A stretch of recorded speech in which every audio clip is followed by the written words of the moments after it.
শুরু করছো? আসসালামু আলাইকুম রহমতুল্লাহ। আমরা কলেজের ভাই বোন সবাই কেমন আছি? আশা করছি অনেক বেশি ভালো আছি। যাই হোক, আমরাও সবাই অনেক ভালো আছি। আমরা সবাই বলতে মানে আমরাও ভালো আছি। সাইদুল স্যার তো খুলনাতে ক্লাস নিচ্ছেন। আমার আবার আগামীকালকে সকাল কয়টায় স্যার? 10টায়। 10টায় বগুড়া শাখায় ক্লাস আছে।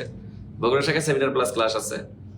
আবার এক কথায় 2, 3, 4 এই 3 দিন নাগাতার হচ্ছে উত্তরবঙ্গে থাকবো, রংপুর, দিনাজপুর এবং কি বলে বগুড়া।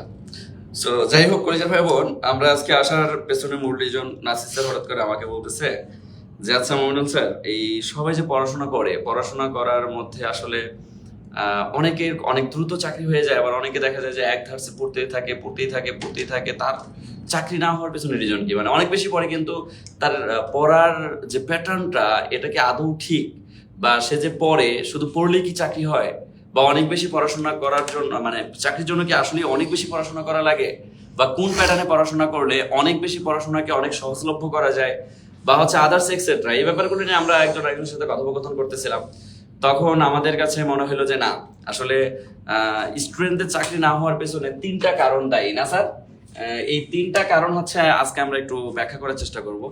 যে আসলে আমরা যে 3টা কারণে হচ্ছে নিজেকে অনেক পতনের জায়গায় নিয়ে যাচ্ছি, বা হচ্ছে বৃদ্ধ পিতামাতা চাতক পাখির মতো চেয়ে আছে, তাদের আমরা হচ্ছে সফলতার পানে, বা তারা সফলতার পানে আমার দিকে চেয়ে আছে যে কবে আমার সন্তানটা সফল হবে, কবে আমার স্বপ্ন পূরণ করবে। অথচ আমরা হেলায় বেলায় কিভাবে সময় নষ্ট করতেছি বা পড়তেছি, কিন্তু পড়ার মেথডটা ঠিক হচ্ছে কিনা আদৌ। আমরা এই ব্যাপারগুলো নিয়ে একটু ডিটেলসে কথা বলবো, এবং আমরা আমাদের নিজস্ব এক্সপিরিয়েন্স বলেন বা হচ্ছে আদার্স এক্সেট্রা, বা যারা হচ্ছে already admin cadre, police cadre হয়ে গেছে, বা তাদের কিছু লাইফ হিস্ট্রি অ্যাডজাস্টিং করে আমরা হচ্ছে আপনাদের কাছে তুলে ধরার চেষ্টা করবো ইনশাআল্লাহ। সো কলেজের ভাই বোন, হ্যাঁ, ইবি ক্যাম্পাস শাখায় দেখা হবে ইনশাআল্লাহ। হ্যাঁ, তাই না স্যার? 5 তারিখে কুষ্টিয়া শাখা আমাদের উদ্বোধন। সো 5 তারিখে কুষ্টিয়াতে দেখা হবে ইনশাআল্লাহ। কুষ্টিয়া এবং ইসলামী বিশ্ববিদ্যালয় শেখপাড়া শাখা। ওইটা আর কি, ইবি ইসলামী বিশ্ববিদ্যালয়ের কথাই বলতেছেন ওরা। স্যার আপনি কিছু বলেন প্লিজ, আমি ততক্ষণে একটু আমি নিজেও শেয়ার করতেছি। সো কলেজের ভাই বোন, আমি সবাইকে হাম্বল রিকোয়েস্ট করবো সবাই শেয়ার করেন। স্যার দেখেন একটু কারা কারা জয়েন করেছে। আচ্ছা, কে কোন জায়গা থেকে আজকে ক্লাসটা করতেছেন আমি কিন্তু আপনাদের নাম বলে দিয়েছি। যার নাম বলে দিই তার কিন্তু চাকরি হয় আল্লাহর দোয়ায়, আবার বিয়েও তাড়াতাড়ি হয়, বুঝছেন? আচ্ছা দেখি কি কি আছে। সুমাইয়া সবসময় থাকে, সুমাইয়া ইসলামকে অনেক ধন্যবাদ। এই সুমাইয়া কিন্তু ও কিন্তু প্রত্যেকটা ক্লাসে থাকে। কিছু কিছু আমাদের প্রিয় মুখ আছে যারা প্রত্যেকটা ক্লাসে থাকে, আবার কিছু কিছু প্রিয় মুখগুলো হারিয়েও গেছে। যারা হারিয়ে গেছে তারা হতাশায় ভুগতেছেন, আবার কারো চাকরি হয়ে গেছে। ভাই হতাশা নিমজ্জিত হওয়া যাবে না, জবডিসের সাথে লেগে থাকুন, নিয়মিত পড়াশোনা করুন। যে আজকে যে আমরা কমন 3টা কারণে চাকরি হয় না, কমন 3টা কারণ স্যার বলে দিবেন, এগুলা সম্পর্কে আসলে উত্তরণের উপায়টা সেটাও আমরা আজকে বলে দিব। আর চাকরির পড়াশোনার ধরনটা চেঞ্জ করতে হবে। না বুঝে অনেকে আমরা পড়ি, যেমন আমাদের এখানে লাইব্রেরিতে অনেকে পড়তে বসে, দেখি যে একটা বই নিয়ে, গাইড বই নিয়ে মানে গতানুগতিক পড়া শুরু করে। এই যে বুঝে না বুঝে পড়াশোনা, এটা একদম বাজে। আর সিলেবাসটা একদম না বুঝে পড়া, অনেকে আমরা চাকরি পরীক্ষা দিতে যাই, আসলে আমরা বুঝি না আসলে এই পরীক্ষাটা কি কোন ধরনের হবে। একটা পরীক্ষায় শুধু শুনছেন অ্যাপ্লাই করতে হবে, কি পরিসংখ্যান কর্মকর্তা অ্যাপ্লাই করতে, পরিসংখ্যান কর্মকর্তা অ্যাপ্লাই করে দেন। আদৌ জানেন না যে বিগত সালে পরিসংখ্যান পরীক্ষায় কেমন আসছে, কিভাবে পরীক্ষাগুলো আসছে, এবং উত্তরগুলো কিভাবে লিখবেন, কতটুকু লিখবেন, এ সম্পর্কে কিন্তু বিস্তারিত ধারণা থাকতে হয়। আমি বিশেষ পরীক্ষা দেবো, কিন্তু আমি যদি বিশেষ পরীক্ষা সিলেবাসটাই না বুঝি, কোন কোন জায়গা থেকে প্রশ্ন ধরে, এগুলো যদি না বুঝি, তাহলে কিন্তু বিশেষ পড়াশোনাটা করাটা একদম বৃথা যাবে। ঠিক আছে? তাই প্রত্যেকটা চাকরির পরীক্ষা আমরা যেগুলো অ্যাপ্লাই করব সেগুলো সম্পর্কে বিস্তারিত জানতে হবে, কিন্তু তারপর কিন্তু সেগুলোর অ্যাপ্লাই করতে হবে। আগে বুঝতে হবে অ্যাপ্লাই করার আগে যে পোস্টটা কী চেয়েছে, কোন মানে আমি অনার্স দিয়ে যাওয়া যাবে কিনা, মাস্টার্সও লাগবে কিনা, আপনার সাবজেক্ট এই আবেদন করতে পারবে কিনা আপনার সাবজেক্টটায়, এবং আপনার জেলাটাও আছে কিনা অ্যাপ্লাই করার, এই সমস্ত সব কিছু জেনে কিন্তু আপনি অ্যাপ্লাই করবেন। আবার পোস্ট সংখ্যা কত এটাও আপনি দেখবেন। এরপর দেখা গেলো আপনি বাড়ি সাতক্ষীরা, আপনি সাতক্ষীরা থেকে ঢাকা শহরে আসবেন একটা চাকরি পরীক্ষা দিতে, টাকা আসা যাওয়া যাতায়াত খরচ অনেক আছে, পোস্ট কয়টা থাকে এগুলো যাচাই বাছাই করবেন, তারপর পরীক্ষাগুলো দিবেন। আচ্ছা কলেজের ভাই বোন, আমরা আসলে বেশি সময় নেব না আপনাদের, আমরা অল্প কিছু সময়ের মধ্যে আপনাদেরকে একটা গোছালো ফরম্যাট দেওয়ার চেষ্টা করবো, যে ফরম্যাটের মাধ্যমে হয়তো বা আপনি আপনার নিজেকে অনেক ভালো একটা ইনফরমেটিভ জায়গায় নিয়ে আসতে পারবেন, বা নিজেকে একটা ভালো কি বলবো চেঞ্জফুল জায়গায় নিয়ে আসতে পারবেন, যে না আমাকে আসলে আমার লাইফটাকে এভাবে ডিল করা উচিত। আমি যেভাবে হর হামেশাই আমার লাইফটাকে ডিল করতেছি, এভাবে ডিল করতে থাকলে কোনো একটা সময় হয়তো বা আমার পতন হয়ে যেতে পারে। সো আমরা চাই যে আপনার পতন না হোক, আপনি খুব দ্রুত সফল হয়ে যান। আর দ্রুত সফল হওয়ার জন্য যে জিনিসটা দরকার সেটা হচ্ছে পরিশ্রম। শোনেন, পরিশ্রম কখনো আপনাকে লাথি মারবে না, বরং আপনি যেরকম পরিশ্রম করবেন, যে লেভেলের পরিশ্রম করবেন, ওই লেভেলের সফলতাটা আপনি পাবেন। শোনেন, যে যেমন পরিশ্রম করবে তার সফলতার লেভেলটাও তেমনই হবে। আপনি আপনার নিজের সাথে ফাঁকিবাজি করতেছেন মানে কি, আপনার জব হবে না, এটাই স্বাভাবিক। তো আমরা একটা একটা করে টাইপ ধরে ধরে হচ্ছে আপনাদের সাথে একটু আলোচনা করব। স্যার, যে কমন তিনটা কারণে হচ্ছে চাকরি ন্যাচারালি হয় না। তার আগে আপনার এক ছাত্রী একদম মানে হয়েছে যে আমিও হতাশ জীবনে, গফ ছেড়ে চলে গেল, আমার জীবনে বেঁচে থাকার আর কি দরকার। সে বাংলা সিনেমার ডায়লগ দিছে, গপ চলে গেছে কয় জীবন, এখন আমার বেঁচে থাকার কি দরকার। এটা শোনেন, কোনো কথা? এরকম শত শত গপ আপনার চলে আসবে। এই একটা গপ ভালো কি? পজিশন ডেভেলপ করেন। ভাই গফ গপ, জিএফ মানে গার্লফ্রেন্ড। ও আচ্ছা, এটা গফ বলে। দূর। বব বললে আবার বয়ফ্রেন্ড হয়ে যেত। স্বাস্থ্য সহকারী পরীক্ষার জন্য কিছু বলেন লিখিত। আচ্ছা, এগুলো সম্পর্কে আমি বিস্তারিত আলোচনা করব। আচ্ছা, আজকে আমাদের প্রথমে বিস্তারিত স্যার আলোচনা কি হবে ইনশাআল্লাহ। স্যার, আমরা যদি শুরুতেই চলে আসি স্যার, যে কমন তিনটি কারণের মধ্যে আমি যদি প্রথম কারণটাকে নিয়ে আসি, তাহলে প্রথম কারণ কোনটা হতে পারে? এই যে আমরা পড়াশোনা তো ঠিক মূল কথা হচ্ছে এক নাম্বার হচ্ছে পড়াশোনা করা। কিন্তু এই পড়াশোনা করার মধ্যে পার্থক্য আছে। শুধু পড়াশোনা হ্যাঁ, করলে যে আমার চাকরি হবে এটা আসলে কোনো কথা না। পড়াশোনা করা, এখন পড়াশোনাটা আমি কিভাবে করব বোঝেন। আমরা হচ্ছে সুন্দরভাবে বিশ্লেষণ করতেছি, আপনার মাথার মধ্যে শুধু আপনি জিনিসগুলোকে ক্যাপচার করার চেষ্টা করেন, বিলিভ করেন। আজকের সেশনটা হয়তো বা আপনার লাইফ চেঞ্জ করার জন্য আজকের এই সেশনটাই যথেষ্ট। আমি কি কথা বুঝাইতে পারছি? স্যার, পড়াশোনা করলাম, এখন স্যার আমি আপনাকে কোশ্চেন করতেছি, এই যে পড়াশোনা, শুধু পড়াশোনা করলেই কি হয় না, পড়াশোনার ধরন কিছু লাগে।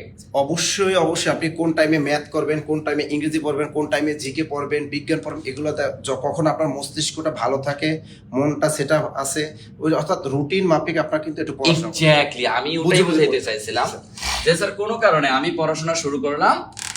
স্যার একটা জিনিস দেখেন, আপনি দিনের বেলায় বা সন্ধ্যা বেলায় মনে করেন আপনি হচ্ছে বাংলা পড়তেছেন, বাংলার কিছু কিছু স্যার মুখস্থ বিদ্যা আছে না? অবশ্যই আছে। আবার ইংরেজির কিছু কিছু মুখস্থ বিদ্যা আছে না স্যার? আছে। আছে। আবার সাথে কিন্তু স্যার জিকেরও কিছু মুখস্থ বিদ্যা আছে।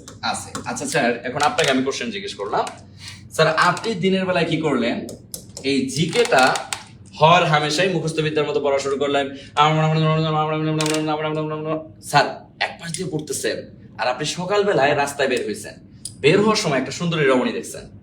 এখন আপনার মাথায় ডুয়াল কনসার্নিং, এক গনগনায় পড়তেছেন, আরেক দিক দিয়ে মাথার মধ্যে কে আসতেছে, ওই সুন্দরী মেয়ের চেহারা, যে মেয়েটার বাসা কোথায়, মেয়েটার কি মানে পড়তেছেন আপনি, আপনার আশেপাশের সকল মানুষ দেখতেছে আপনি পড়তেছেন, কিন্তু আলটিমেটলি আপনার পড়ার ভেতরে কে ঢুকে গেছে, ওই মেয়ে সুন্দরী রমণী ঢুকে গেছে। এখন এই যে সুন্দরী রমণী ঢোকার পেছনে মূল রিজন কি স্যার জানেন?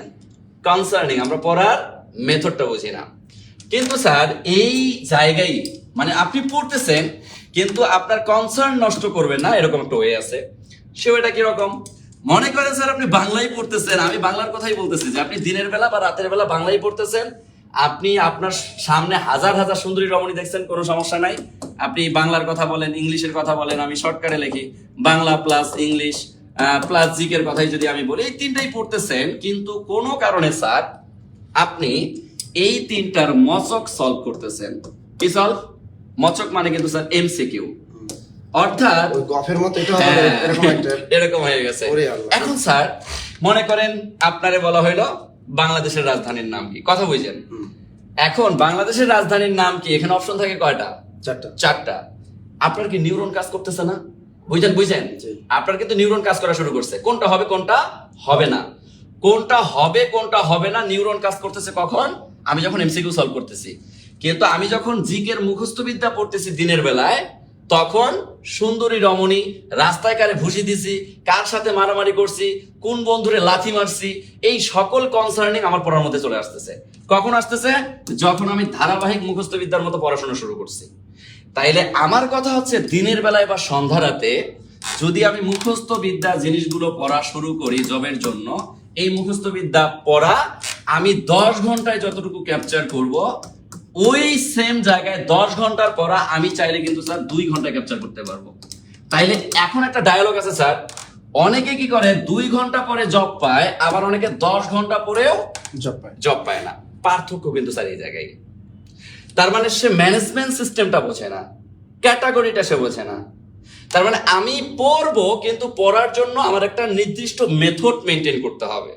সে নির্দিষ্ট মেথডটা কি স্যার? এখন আমি দিনের বেলা যখন পড়া শুরু করব, আমি মুখস্থ জিনিসগুলো পড়বো না, টোটালি আউট করে দিব। তাহলে আমি কি পড়বো? দিনের বেলা যদি কোনো কারণে পড়িও স্যার, বাংলার এমসিকিউ সলভ করব।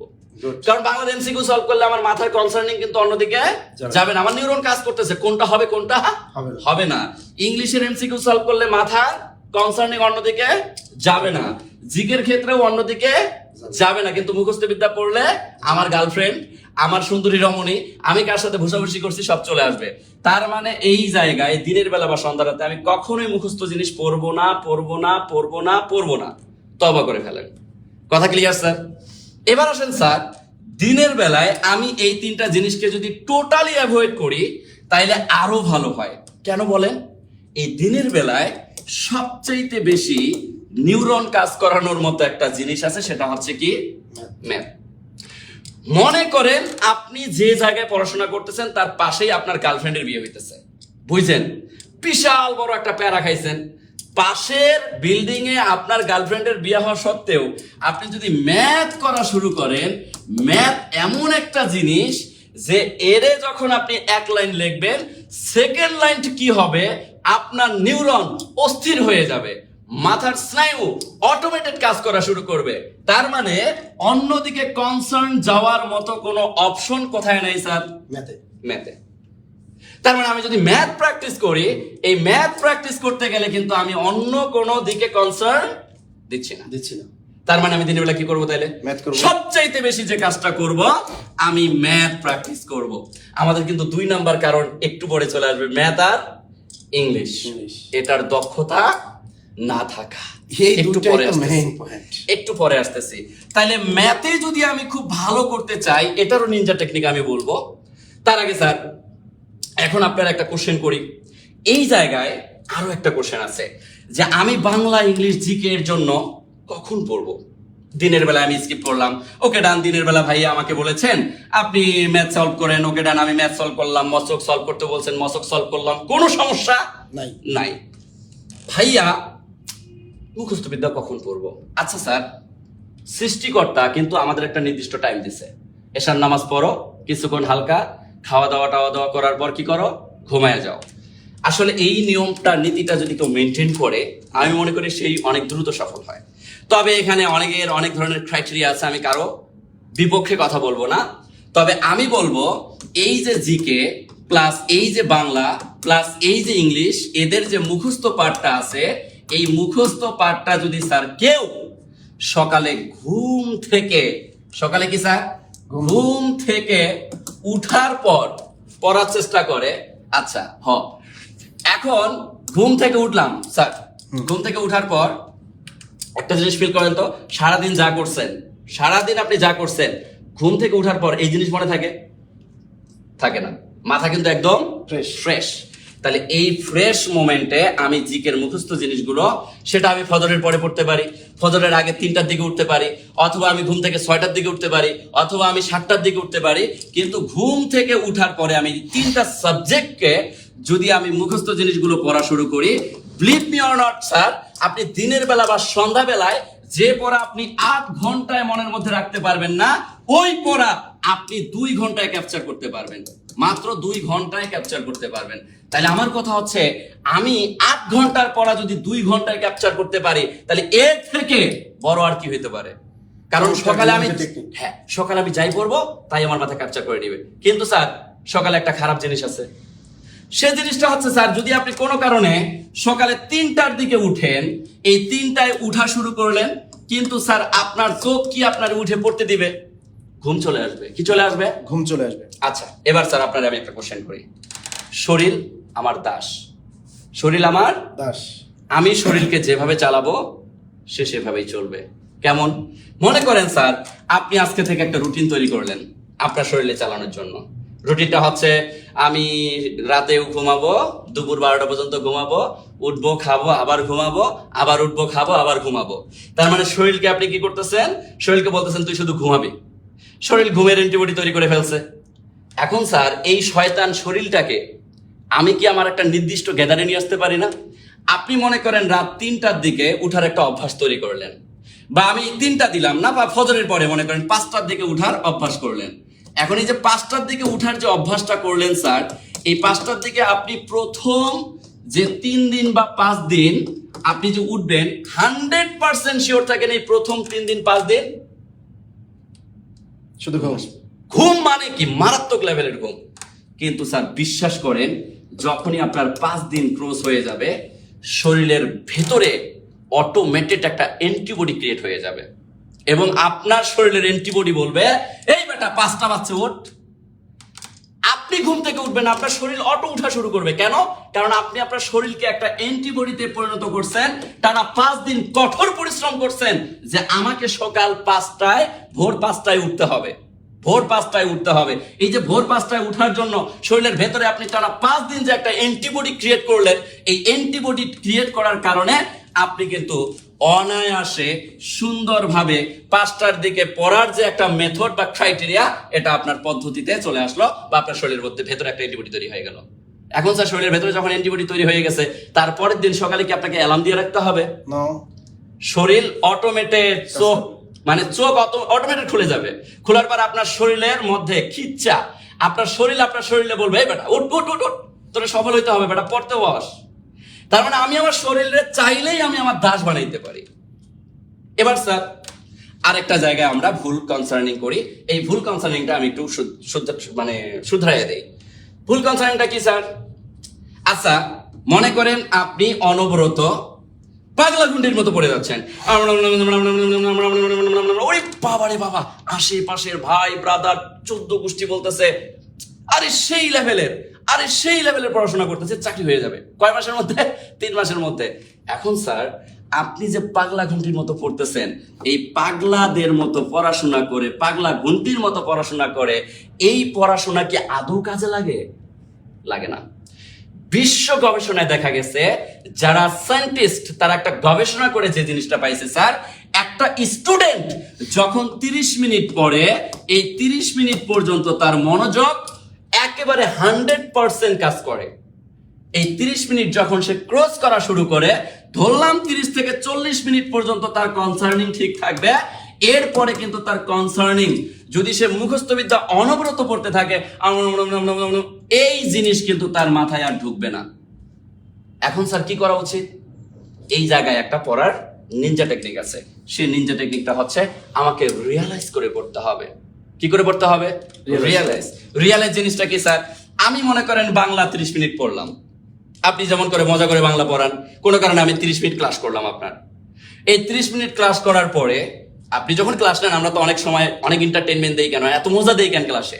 যাতে করে কনসার্নিং নষ্ট না হয়, মনটা না যায়। হ্যাঁ, অন্যদিকে মনটা না যায়।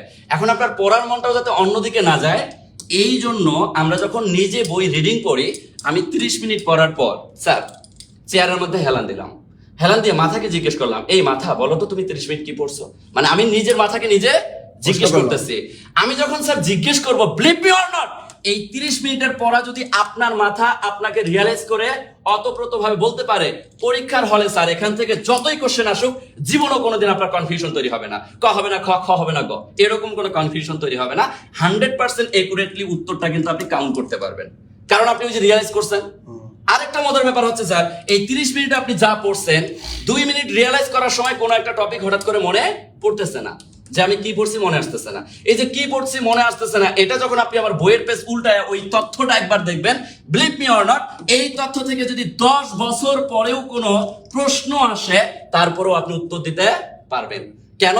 কারণ আপনি রিয়ালাইজ করতে গিয়ে ভুলে গেছেন, আবার বই উল্টায় দেখছেন, আর সেটা থেকেই কোশ্চেন আসছে। এখন আপনি 100% পারবেন, এটাই স্বাভাবিক।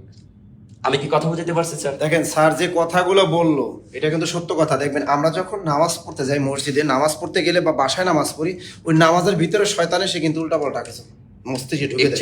আর পড়াশোনা তো পড়াশোনা।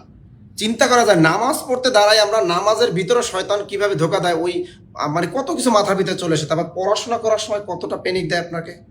তো বুঝতে পারছেন, এই যে নিনজা টেকনিকটা স্যার যে দেখিয়ে দিল, এভাবে ফলো করেন, দেখবেন স্যার কিন্তু বলে দিচ্ছে যে আপনি ম্যাথ দিনে করবেন, ম্যাথ দিনে, এছাড়া অন্য যে সাবজেক্টগুলো আছে এগুলো আপনি অন্য টাইমে পড়েন, ফজর টাইমে পড়েন, ভোর টাইমে ঘুম থেকে উঠে পড়েন, কারণ তখন মাইন্ড একদম ফ্রেশ থাকে। এবং পড়ার মেথডটা হবে আমি অবশ্যই রিয়ালাইজ করে করে পড়বো। রিয়ালাইজ করে যদি আমি পড়তে না পারি তাইলে কখনোই ওই জিনিস আমার মনে থাকবে না, এবং পরীক্ষার হলে গেলে ওটা আমাকে কনফিউশন তৈরি হবে। ক হবে না খ, খ হবে না গ, ক হবে না খ, খ হবে না গ, ক দাগে দিয়ে আসছেন হবে গ।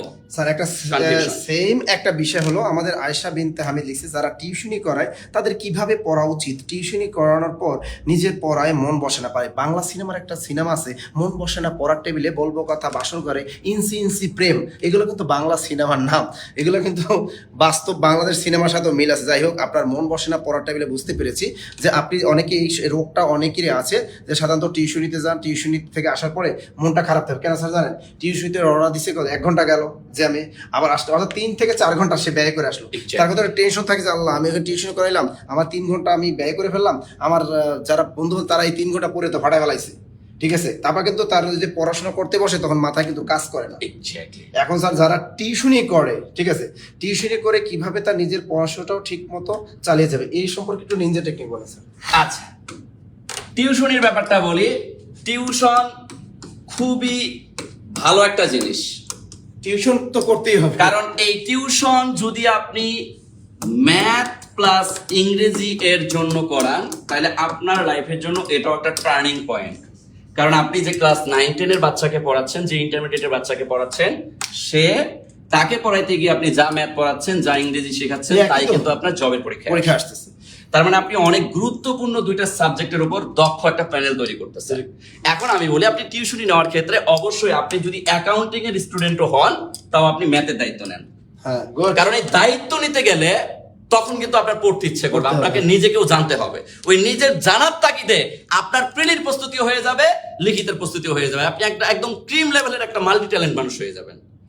এবং যদি ম্যাথ না পারেন, ইংলিশের দায়িত্ব নেন। দরকার পরে অনলাইনে বিভিন্ন টিচারের ক্লাস করে অন্যরকম একটা লেভেলের ক্রিয়েটিভ আইডিয়া ক্রিয়েট করে তারপর স্টুডেন্টকে পড়াইতে যাবেন। ওই যে আইডিয়াগুলো ক্রিয়েট করলেন, ওই যে জিনিসগুলো মাথার মধ্যে গ্যাদার করলেন, এটা আপনার এক্সামে গিয়ে কাজে লাগতেছে, জব এক্সামে গিয়ে কাজে লাগতেছে। পুরাটাই আপনি 8ম শ্রেণী 9ম শ্রেণী শুধু টিউশন করান, দেখবেন ফাটাই দিচ্ছেন যে কোনো পরীক্ষায়। তাইলে 8ম আর 9ম শ্রেণী টিউশন হবে, বাচ্চাদের বেশি পড়ানো দরকার। 8ম আর 9ম মজার ব্যাপার বলবো, ক্লাস 10 এর যে হায়ার ম্যাথ বইটা আছে না, ম্যাথের, এই হায়ার ম্যাথ বই থেকে 90% হুবহু লিখিত পরীক্ষার প্রশ্ন উঠাইয়া দেয়। এই বিশেষ তো এখন ওইটাই ধরে। তাইলে আমার কথা হচ্ছে, আমি যখন টিউশন করাচ্ছি, টিউশনটা তো আমার জন্য আশীর্বাদ। কিন্তু সাবধান স্যার, আমি টিউশন করাইতে গিয়ে কাঁচা টাকা যদি লোভে পড়ি তাহলে আমার লাইফ শেষ। টিউশন করাবো সর্বোচ্চ, আমার খুবই ফাইনান্সিয়াল প্রবলেম, সর্বোচ্চ 2টা, এর বেশি না। তবে একটা করা আবার বেশি করে, একটা করানো বেস্ট। যদি 2টার বেশি করান ভাই, আমি বলবো আপনার লাইফটাকে আপনি নিজে ধ্বংস করতেছেন। 2টা করান, একটা চলে গেলে আরেকটা থাকবে। কিন্তু আপনি যখন 3টা 4টা 5টা করাইতে যাবেন, আপনার মাসে 30,000 35,000 টাকা আসবে, কিন্তু এটা তো লাইফ না। ওটা লাইফ না। এই টিউশনি গুলো যাবে আসবে, আবার যাবে আসবে, কোনো সময় থাকবেই না। এটা তো আপনার লাইফ না। এই জন্য আপনার যতটুকু প্রয়োজন নিজেকে চালানোর জন্য, এই বুইড়া বয়সে এসে বৃদ্ধ পিতামাতার কাছে হাত না পেতে নিজে 1টা 2টা টিউশনি করে নিজের সাথে যুদ্ধ করে নিজের সফলতাটাকে নিয়ে আসার মজাই আলাদা। পরবর্তীতে গল্প করতে পারবেন সবাইকে যে আমি কষ্ট করেছি, নিজের টিউশনি করে একজন অ্যাডমিন ক্যাডার হয়েছি, পুলিশ ক্যাডার হয়েছি, অন্যরকম ভেতরে একটা স্পৃহা জাগ্রত হবে। কথা বুঝতে পারছেন? টিউশনকে আমি কখনো নেগেটিভ হিসেবে নিব না, টিউশন খুবই ভালো একটা জিনিস। এটা করবে, সবাই করছে, আমি করছি, আপনার বাপ দাদা করছে, আমার বাপ দাদাও করছে। এবার আসলে করতেই হবে, 2টা জিনিস খারাপ না। 2 নাম্বার পয়েন্ট, স্যার সিলেবাস না বুঝে পাগলের মতো পড়া। স্যার তার আগে একটা দেখেন, আজকে স্যার আপনি সকালে 2টা আপু আসছিল, দেখছিলেন? হ্যাঁ, আমাদের 2টা আপু আসছিল, আপু 2টা বাড়ি কিন্তু বগুড়া আজিজুল হক কলেজ থেকে তারা অনার্স কমপ্লিট করে ঢাকায় আসছেন চাকরির খোঁজে। তারা ইউনিলিভার কোম্পানিতে তারা জব করে, এবং তারা আসছে স্যার, আমরা তো সারাদিন সকাল 11টা থেকে তারা রাত 8টা পর্যন্ত তারা কি করে ইউনিলিভারে জব করে এবং বিভিন্ন শপিং মল নাকি তাকে ভিজিট করতে হয়। তা স্যার আমরা কিভাবে পড়বো স্যার? আসলে খুব খারাপ লাগে, এই যেটা কোম্পানিতে একটা চাকরি করি স্যার, আসলে এটা তো জীবন না।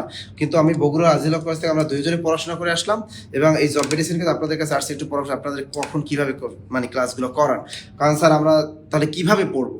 তখন কিন্তু আমরা তাদেরকে বললাম যে দেখো তোমরা আসলে চাকরি করো, চাকরি তো এটা রাখতে হবে, চাকরি স্যার কিন্তু টিউশনই করা যায় না?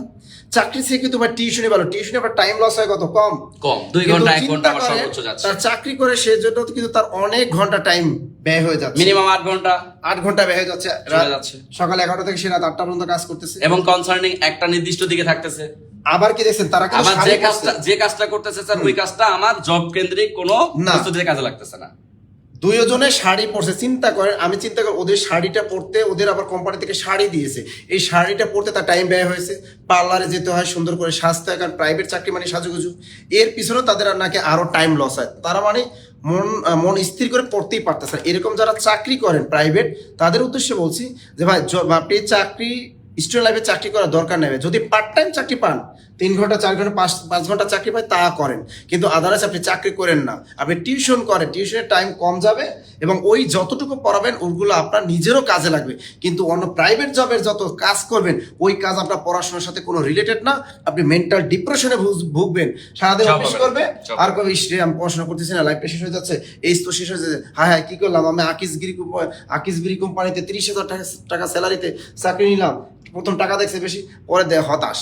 ভাই চাকরি যতটুকু পারেন দরকার নাই 30 বছর এজ পর্যন্ত আপনি টিউশন খুঁজেন, টিউশন করে চলেন, ইনশাল্লাহ ওটা কাজে লাগবে এবং আপনি কি করতে পারবেন, নিজের বাস্তব জীবনেও অনেক উপকার পাবেন। আচ্ছা স্যার, এক ভাই একটা ছোট্ট কোশ্চেন করছে যে সে একটা বেসরকারি জব করে, এখন জব করার সময় সে দিনের বেলা পড়ার কোনো সুযোগ পায় না।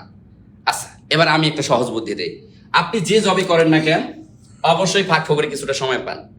ভাই যখন যে সময় পাবেন, যতটুকু সময় পাবেন, যদি নিজের ভেতরে খুব জাগ্রত থাকে যে আমার একটা সরকারি গভর্নমেন্ট চাকরি লাগবেই, আমার বৃদ্ধ পিতামাতা চাতক পাখির মতো আমার দিকে চেয়ে আছে, আমার একটা জব লাগবেই, তাহলে ভেতরে একটা ক্ষোভ জাগ্রত করার মাধ্যমে আপনি যতটুকু ফ্রি সময় পাবেন ততটুকুনি নিজের সাথে যুদ্ধ করে যাবেন। বিভিন্ন ধরনের এমসিকিউ মেথড দেখবেন, আপনি গুগলে সার্চ করলে শত শত এমসিকিউ চলে আসে, বিভিন্ন কোশ্চেন সলভ করার মেথড চলে আসে, ব্যাখ্যা সহ সলিউশন চলে আসে, এগুলো দেখেন, দেখে নিজেকে প্রস্তুত করে ফেলেন। অনলাইনে একটা কোর্স এনরোল করেন, যখনই ফাঁকা সময় পাবেন ওই ফাঁকা সময় আপনি পুরো ক্লাসটা করে ফেলেন, নিজের মেধাকে গ্রোথ করে ফেলেন। পাহাড় সমান মেধা, মানে আমি কি বলবো, মানে পাহাড়ে যেমন পানির ফোঁটা পড়লে পানির ফোঁটাকে আমরা খুঁজে পাই না, তেমনই এমন ভাবে মাথাটাকে তৈরি করেন যে কোনো কোশ্চেন এক্সামে আসুক না কেন আমার কাছে কোশ্চেন যাতে একেবারে পানিপন্থা মনে হয়। কথা কি বুঝাইতে পারছি? এবার আসেন স্যার, সবচেয়ে গুরুত্বপূর্ণ পয়েন্ট কিন্তু স্যার এটা, এই পয়েন্টটা না করার কারণে অনেকে 10 ঘন্টা পরে জব পায় না, আবার অনেকে 3 ঘন্টা পরেও কি পায়, জব পেয়ে যায়। সে তো বুঝে যে আমি রেলওয়েতে অ্যাপ্লাই করেছি, আমি যে পোস্টে অ্যাপ্লাই করবো তো জানে, সে তো গুগল থেকে ঘেটে দেখেছে, বিগত সে প্রশ্ন দেখেছে, বাজার থেকে গাইড বই কিনছে, কেনার পর দেখেছে আসলে সে যে রেলওয়েতে অ্যাপ্লাই করেছে, যে পোস্টটা অ্যাপ্লাই করেছে সে জানে এই পোস্টটায় বিগত সে কোন চ্যাপ্টার থেকে প্রশ্ন আসছে এবং রেলওয়ে ওয়েবসাইটে ঘাটছে, ও যে টপিকগুলো থেকে বারবার আসে ওই টপিকগুলো পড়ে গেছে। সাধারণত স্যার ওই যে 10 থেকে 20 লিখিত পরীক্ষায় স্যার কোন ম্যাথ কটা টপিক থেকে আসে স্যার একটু বলে দিচ্ছি স্যার। তার আগে একজনের কোশ্চেনের উত্তর দিয়ে আসে, মারুফ স্যার ভাই বলছে স্যার আপনি গভ জব করেন না কেন? আচ্ছা আমি উত্তরটা দিই স্যার। আচ্ছা আমি যদি আজকে গভ জব করতাম, আমার আন্ডারে অ্যারাউন্ড 30 জন স্টাফকে আমি স্যালারি দিচ্ছি। বাংলাদেশে কোচিং সেন্টার স্যার বলে 30 জন স্টাফকে আমি কি দিচ্ছি, স্যালারি দিচ্ছি। এই 30 জন স্টাফ তার পরিবারকে চালাচ্ছে আমার একটা প্রতিষ্ঠানের উপর ভিত্তি করে। আমি আমাকে যদি সারা বাংলাদেশে আমাদের শাখা কতগুলো, সেই শাখায় কত সব মিলে হিসাব করলে স্যার, সব মিলে হিসাব করলে 150 পরিবার আমাদের আন্ডারে চলে। তা চিন্তা করা যায়, তা 150 পরিবারকে আমি আমার জব মেডিসিন পরিবারের সাথে রেখে তাদের খাবারের রুজি জুটতেছে বা সৃষ্টিকর্তা আমাদের উপর ডিপেন্ডেবল করে তাদের পরিবার চলতেছে। তা আমি একটা সরকারি গভর্নমেন্ট চাকরি পাইলে 20,000 টাকা চাকরি পাইতাম, বেতন পাইতাম, 30,000 টাকা স্যালারি পাইতাম, বা 40,000 টাকা বা 50,000 টাকা বা 80,000 টাকা, আমি এই স্যালারি দিয়ে কি আমার এই যে 150 পরিবারকে আমি চালাইতে পারতাম? আমি নিজে ভালো চলতাম, কিন্তু আমাদের ড্রিম হচ্ছে আমরা একজন উদ্যোক্তা হিসেবে কাজ করতেছি। সো আমাদের গভর্নমেন্ট চাকরি আপনাদের দেখার দরকার নাই, কারণ আপনাদের যে ক্যারিয়ার বা আপনার যে ড্রিম, সে ড্রিমের দিকে আপনি ফোকাস করেন। আমাদের যেটা ড্রিম আপনাদেরকে সফল করা, আমরা আমাদের ড্রিমে আছি। কথা বুঝতে পারছেন? আসি এবার স্যার এই জায়গায়, এবার এই কোশ্চেনটার উত্তর একটু আমি ব্যাখ্যা করি। স্যার দেখেন, মনে করেন আপনি 11 থেকে 20তম গ্রেড দিয়ে আমি উদাহরণ দিই, যেহেতু আমাদের 11 থেকে 20তম গ্রেডের, আপনি কি জানেন স্যার, এই রিসেন্ট যে আমরা কয়দিন আগে 11 থেকে 20তম গ্রেডের ব্যাচটা রান করছি, এখানে 1300 প্লাস স্টুডেন্ট কিন্তু আমাদের অ্যাডমিট হয়ে গেছে। স্যার একটু থামাই, আমাদের আগামী 4 তারিখ আমাদের কিন্তু বিসিএস এর মানে আমাদের সেমিনার আছে, অনলাইন অফলাইন, মিরপুর 10 শাখায়। তাই এখানে কিন্তু আপনারা বিসিএস সম্পর্কে যত প্রশ্ন আছে আপনারা রেডি থাকবেন। বিকেল 3টায় সেমিনারটা, ওই সেমিনারে বিসিএস রিলেটেড যত আয়োজন আছে, কিভাবে সিলেবাস আলোচনা, সব কিন্তু আমাদের যে ফরেন ক্যাডার, এক ছোট ভাই আছে উনি ফরেন ক্যাডার, তিনি কিন্তু আপনাদের সামনে এসে বিস্তারিত আলোচনা করবেন। সুতরাং এটা কেউ মিস করবেন না। আজকে আমরা বিসিএসটা নিয়ে আলোচনা করতেছি না, আমরা 4 তারিখ রেখেছি বিসিএস আমাদের সেমিনারটা।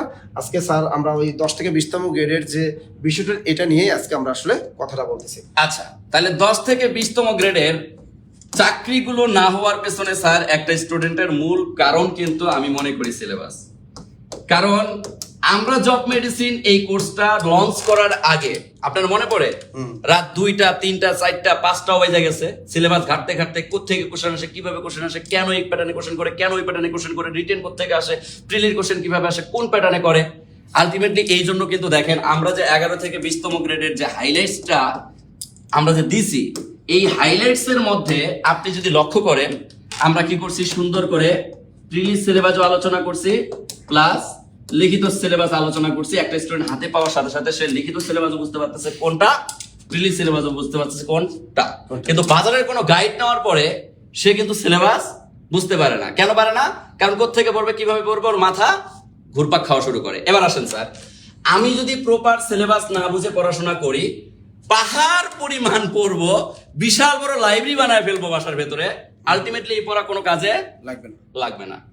কারণ আমার কথা হচ্ছে আমার একটা নির্দিষ্ট সিলেবাস আছে, এই সিলেবাসটা যদি আমি একবার ক্যাপচার করতে পারি তাইলে কিন্তু আমার জব কেউ ঠেকাতে পারবে না। তার জ্বলন্ত প্রমাণ দেই স্যার। আপনি কি জানেন স্যার, 11 থেকে 20তম গ্রেডের সবচাইতে যে জিনিসটাকে স্টুডেন্টরা ভয় পায় সেটা কি? লিখিত। কিন্তু আপনি কি জানেন যে এই লিখিত এর জন্য সিলেবাস এতটাই শর্ট যেটা কল্পনা করার বাইরে। ম্যাথ তো দেখেছি মানে কয়েকটা লিমিটেড। আচ্ছা, আমি ম্যাথের সিলেবাসটাই আপনাদেরকে আলোচনা করি।